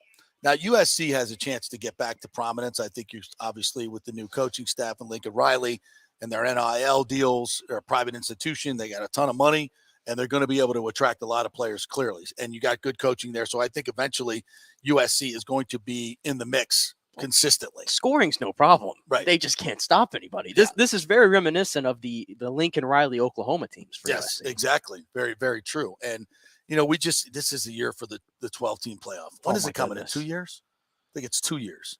Yeah, this year and one more year, 4. Right? Yeah, and I think then it goes to yeah. 12. Think of how many big teams that could still be like playing for something right now if we had 12 teams. And I'm telling, and look, and I think this is fair. Clemson and North Carolina are the ACC teams at 9-1. Even if they remain with one loss, neither one's getting in. And it's just because they look a lot like the Pac-12. To be quite honest, North Carolina's not getting in. Well, here's my thing, though. I don't like the double standard. If you're going to tell me that Clemson at 9-1 still has a shot if they win the rest of their games, and of course there's going to have to be a little bit of chaos in front of them, which could happen. If you're going to tell me they still have a shot, if North Carolina beats them, then they should have a shot. I think it's ridiculous that either team should get in, but I'm just saying. That's what I'm saying. I mean, it also depends on, obviously, the loser of the Ohio State-Michigan game is out, or is it? I mean, if they play a tight ball game and they lose, and then Michigan has played nobody. Their combined record, I think, is like the teams they played is like 45 and like 57 or something like that. Yeah, scheduling, non-conference scheduling has got to change, and you got to punish these teams that don't schedule anybody in the non-conference. You got to punish them. I'll tell you what riled everybody in this state was Florida State is the top-ranked team in Florida. They go up to 19, up 4 spots, and that riled passing UCF. That riled up a lot of people at my alma mater because UCF, everybody's like, well, we beat a top 20 team and we only moved up 2 spots. That's garbage. And Florida State beat up on awful Syracuse and they move up 4. Syracuse is not awful. They were in the top 10 earlier this year. You know I keep it real when it comes to the UCF Knights. I am not brainwashed by past success. You do. And I'm here to tell you right now, UCF, you don't want the smoke. You don't want the smoke. You don't want the smoke. You don't. FSU again. They're one of 4 teams that are top 20 in offensive and defensive efficiency, and the others are Georgia, Alabama, and Tennessee. Who's the other one? Ohio State, I think. Yep. Or Michigan. I mean, there's only 4 teams, and that goes to how you play game in and game out. It's a great metric, and that just shows how good they are. Nobody wants to play them right now. And if there was a 12-team playoff, there might be a way they would sneak in. That's what I'm saying. Large. If you had a 12-team playoff, they'd still be playing for their life to get into the top 12. Notre Dame would be. They would have to house Florida pretty good, but because their quality, possible. They have a win over LSU, who's now moved up to number 6 in the nation. And that was almost a win on the road. Oh, and by the way, if we got rid of crappy divisions, you'd be playing likely maybe. That's right. Clemson in the title game. Yeah, there'd be a chance. Yeah, or North Carolina if it was, depending on how they play down the stretch. Yeah. So I mean, there's so much that needs to be done with college football. All right, we'll take a break. We'll come back with Corey Long. He'll talk about this, where this playoff is heading, because I think it's going to be an underwhelming playoff. There's going to be so many teams left out that have arguments, but there's a long way to go. There's a lot of games to be played, so we'll see how it shakes out. But Corey Long will join us next right here on the JP Peterson Show. Stay with us. Was your car totaled in an accident? Did your insurance company use Kelley Blue Book or NADA to appraise the value of your car? Chances are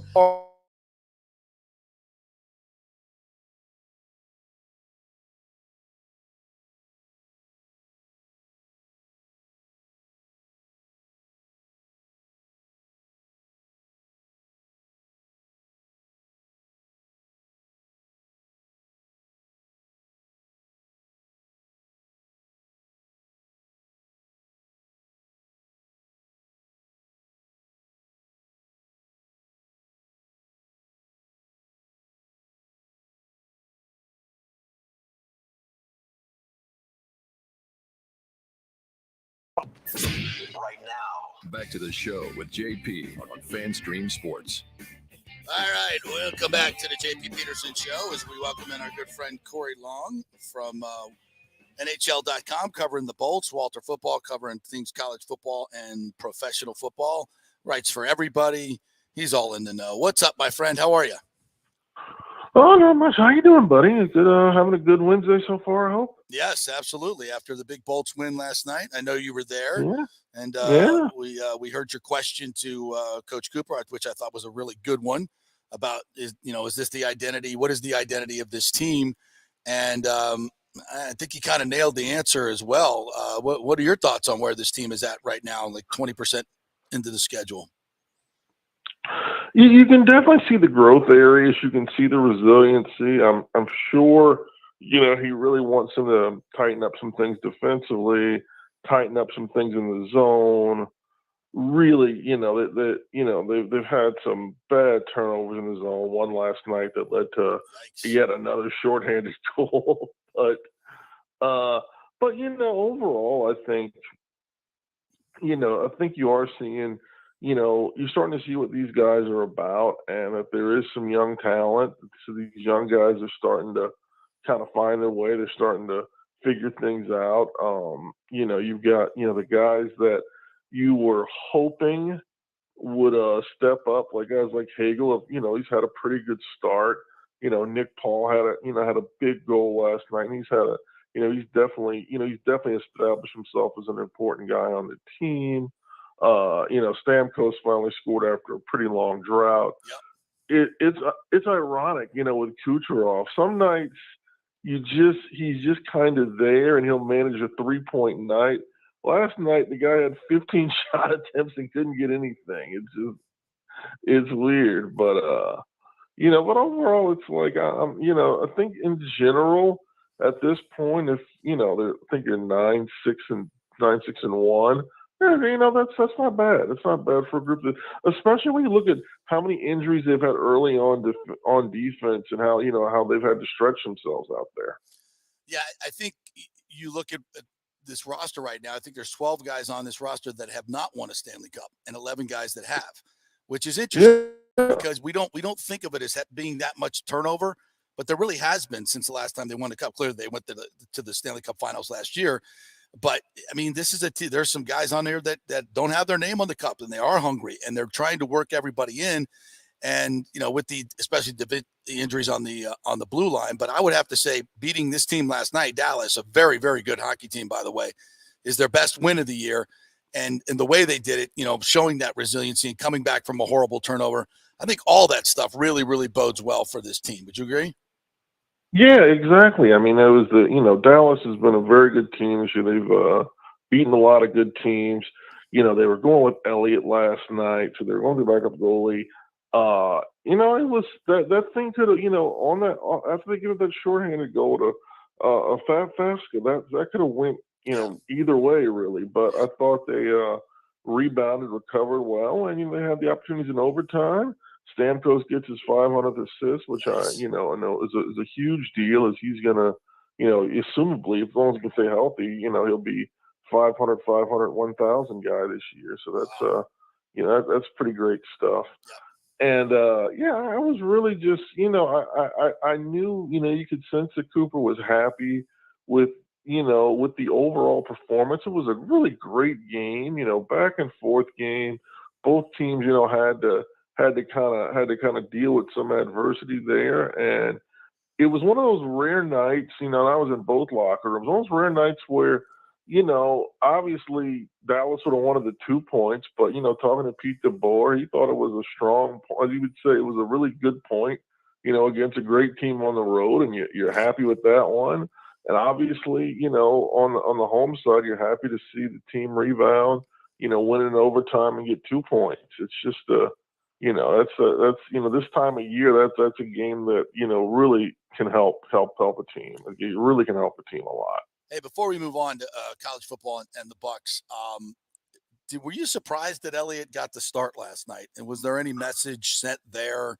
No, I think he would have got. I think had they not lost as badly as they lost on Friday, he would have gotten the start against the Capitals, the second start against the Capitals on Sunday. I'm not surprised. So you think Elliott would have gotten the start? Yeah, I think he would have started on Sunday had they not lost as badly as they did on Friday. But Elliott, man, he has been really good this year. I think, what is he, 4-1 now? He's exactly what you want out of a backup goalie. He comes in, he does his job. I think you get, backups are, that's what they are. They're going to play, in a perfect world, they're only going to have about 22, 24 starts, but you want those guys to give you a chance to win every time they're out, to give you a chance to get a point. Yeah. And, you've made a lot of tough saves. I mean, especially in that final stanza where that game was 4-4. That could have won. That could have, you give up that shorty, then you give up a goal late and you don't get anything out of it. That's a bad night. So I thought he made some great saves down the stretch, made some very good saves in overtime. I mean, Dallas had the better looks in overtime up to an extent. So it was a really good performance for him. It's a great really point. Good performance. You get the win, and if you'd have lost that game with that turnover, boy, you'd be feeling really crappy about yourself this morning, no doubt about it. All right, I want to get your take on this college football playoff rankings, and I know there's some big games to come, and a lot of it will get sorted out. So I don't know who's great. I don't know who's way above the pack. I mean, last year there were pretty much two teams that you saw they're going to play for the national title. I don't see that this year. I think 1 through, I don't know, maybe 8 at Alabama. Any of these teams I could throw into a hat and maybe could win 2 games in a playoff. What are your thoughts? My thoughts is that part of me is just done with the system. I really don't like the lack of criteria. I think it's ridiculous because I don't know, like TCU, they jumped from 9 to 4 2 weeks ago, and it's like, what did they do against Texas Tech? We're not talking about this past week, but what did they do against Texas Tech? And by winning by 10, that made them from a number 9 team to number 14. If you're going to tell me it's because they're 9-0, 10-0, that's fine. You got to give me something. It can't just be 13 guys in a room and we made a mistake last week. Guess they're still undefeated. Let's put them up here. And it's, there has to be more. There has to be some level of, there has to be some balance of subjectivity in there. There has to be another poll they can use. There has to be something that can balance out just guys that are having a floating, undefined criteria from week to week of what they want. Do they want the best resumes? Do they want the best teams? Do they want, the best name brands, obviously? Do they, it's what do they want? And that to me answers a lot. It's like someone was asking me, do I think USC had a chance? And I'm thinking, yes, with UCLA, Notre Dame, and presumably Oregon or whoever they're going to play down the stretch. Those are 3 teams that are going to be, inside the top 20. They should absolutely have a chance if they win out, assuming that Michigan, Ohio State, one of those 2 teams is going to lose. Right. But I don't know if they have a chance. I mean, could they presumably beat 3 teams inside the top 20 to close out the season and still get bumped out by Tennessee, who's got Vanderbilt and South Carolina? Yeah, the whole thing makes no damn sense to me, and that's why I'm glad they're expanding, because it's easier for them to deal with this horrible system with 12 teams in there than it is with 4. Yeah. This year you're going to leave. This year's arguments are going to be, I think, from 5 to 9. You might have arguments that any one of those teams should be in there, and I think the lack of any good non-conference win by anybody in the Pac-12. I don't think they've had any of them. Just one game where Georgia routed Oregon in the beginning of the season, and you don't want to put a whole lot on that because teams are different as they play through, right? Yeah, I mean, they're different as they play down. As they play through the season. Like USC, with them having Notre Dame, and Notre Dame I think is going to stay inside the top 20. That's the best. That's going to be the best chance for the Pac-12 to get that sort of win. the Big 12's been greatly consistent all season. Yeah. They don't have, TCU is now their undefeated team, but they've had a ton of teams that have been ranked at different times this year and have played each other while ranked. They've had a great year as a conference. The Big Ten is so ridiculously top heavy. Yeah. Me and your buddy, me and our friend Charles Fishbein have this joke of like, who's the fourth best team in the Big Ten? It's like, all right, Michigan and Ohio State are obviously 1, 2, 2-1, however you want to deal with them. Penn State is clearly the third best team. Yeah.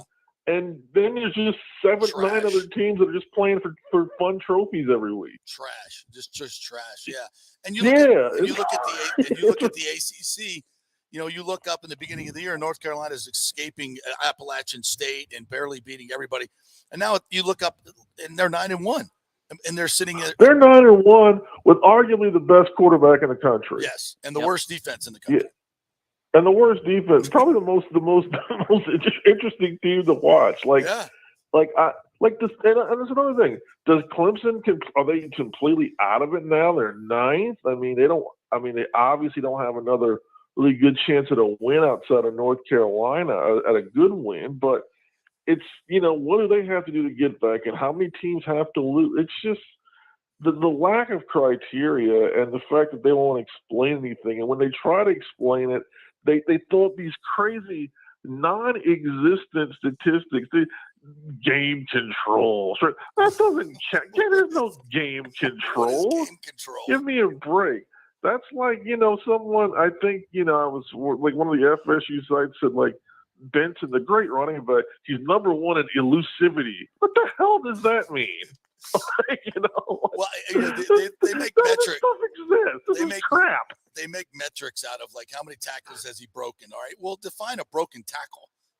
Tackle, exactly. Yeah, it's like my broken tackle is probably different than your broken tackle and Nick's broken tackle. But yet we have an exact number, a metric that we say this guy breaks more tackles than anybody else. I'm like, well, how'd you get there? So yeah. I agree. In football, we've come up with so many of these that I'm like, I don't even know what the hell ridiculous. That means. I'm just like, I don't even like someone tell me it's game and strength of record. It's this, it's that. It's like, oh God, it's like, come on. Some of it, I think most of it is just eye test, and they try to come up with numbers to back up their eye test. To back it up, if you want to tell me today, like you should have a own thing, like Georgia number 1 ass kicking every week. Like whatever. Like it's like what's your ass kicking? I get it. I see it. We should I come up with our own metrics, like the ass kicking metric. The you suck Ohio metric. State awesome deep ball every week. Number 1 awesome deep ball team. Like what? Like I get it. Like they're just teams you want to see play. That's fine. Yeah. Hey, but listen, if we had a 12-team playoff this year, the jockeying for position right now would be so incredible. And all these games, people say, well, it would water down the regular season. Are you kidding me? This week's games, this week's schedule is terrible, but it would be fun to look at the top 12 teams and see what they're going to do this week, the ones on the cusp to try to jump back in. I mean, like I look at Florida State, they're playing as good as anybody in the nation right now, and nobody wants to play them in a bowl game, including UCF, and my man over here admits that. But, they're not going to get into but if they would get into the top 12, I think they would be an at-large where you're like, if they were to house Florida, like they house Miami, there's no way you could keep them out of in college football playoff. And you know what? They're such a different team than they were in that 3-game stretch where they were injured and playing good teams that they could beat. I don't know. I don't think anybody wants to play them. I know I'm being a homer here, but they're a really, really good football team, and these games would really, really matter. So yeah, they're playing well. They're playing good. They're playing good football teams. I really, and when you talk about teams that are different at the end of the season, like the game against Florida has gotten far more interesting because both teams kind of got through areas that they needed to get through. Like you said, Florida State got through a bad, a period where they lost 3 in a row. Florida, had to. Florida's, extremely battle tested, and at times we thought that team would crack, and instead they're playing very good down the stretch. Had a very good win against, just dominated A&M in the second half, rolled through South Carolina. So, all of a sudden that Black Friday game is a lot of. There's going to be a lot of jockeying for position with those programs. Whoever comes out of that game is a winner. Yeah. which, you know, you wouldn't have thought that 5 weeks ago. 5 weeks ago, it looked like a pillow fight. Right. So, you know, things change. Things change quite drastically. And like you said, you know, teams perform better at different times. And that's what, you know, you look at LSU, I mean, they were getting, you know, mollywopped by Tennessee all of a month ago. Then something happened with Jaden Daniels. He just figured it out. Yeah, exactly. And that LSU team, nobody wants to play them right now. Notre Dame, same thing. Notre Dame right now has wins over Clemson, North Carolina, and could get one over USC. And Yeah. what does it matter? What does it matter? Doesn't right matter. And they would certainly be in the 12-team playoff. Yes. Yeah, and you know, settles everything. Washington, led by Tampa's own Mike Penix Jr., been a very good team all season. Got a big win last week on the road. And you know, this is where 12 teams is great, because there's a wonderful glob of teams that are playing well in that second group of 10 that are just playing well, that are good enough to where, boy, if they get in the playoffs, they're going to be a really good live dog. They're going to be a team. They're like that wild card team that you see in the NFL. Oh boy, you know, they won 5 in a row. They backed in, but you know, they're playing well at the right time. You know, playing their best football at the right time, playing their best game at the right time, as we always say. All right, my man. Always fun to talk with you about all things Bucs and football. You always nail it. Appreciate your time. You can find Corey at Corey Long on Twitter, at Corey Long on Twitter, and for all his musings and great stuff. Thanks, partner. Appreciate it. Thank you. You have a great one. Yeah, we always will. All right, before we go, I want to get this great piece of sound in here. One of my favorite things I found on Twitter last night, because it's our old friend John Tortorella, who was on which network was this? ESPN last night? Yeah, ESPN Plus game last night. So ESPN Plus game, they thought it was a great idea to put a headset on John Tortorella after the start of his team didn't start very well. The Flyers have kind of been in a little bit of a funk since they started hot. So here's your classic John Tortorella soundbite of the day.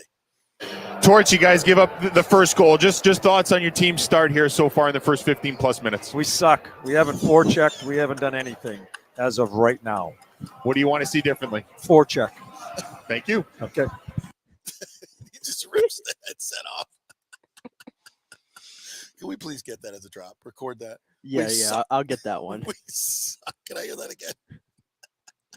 I don't know why I like this so much. Here, let me hear. I want to listen to it again. It's just such brutal honesty. You just love it. It's so not enough of this in sports. It's just sports.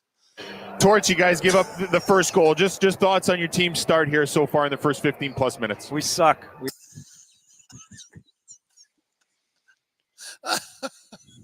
Would you just love to hear Todd Bowles after that Panthers game? Coach, we suck. It's just so brutally honest. I love it. All right. Our thanks to Scott Reynolds and Corey Long, who joined us today. If you missed anything, you can always download our app, FanStream Sports, all one word, in your app store there, and just listen to us anytime. Just tap that app, and the show will come up anytime, anywhere. Also, please subscribe on our YouTube page at the JP Peterson Show. You can also watch us on Twitter. You can watch us on Facebook as well. And don't forget, as a podcast on Apple and Spotify too, please subscribe there and you'll be notified when the show is posted. So you can listen each and every day. 2 hours of the best Tampa Bay centric sports talk in the business. We thank you for watching and listening, and we will talk to you tomorrow.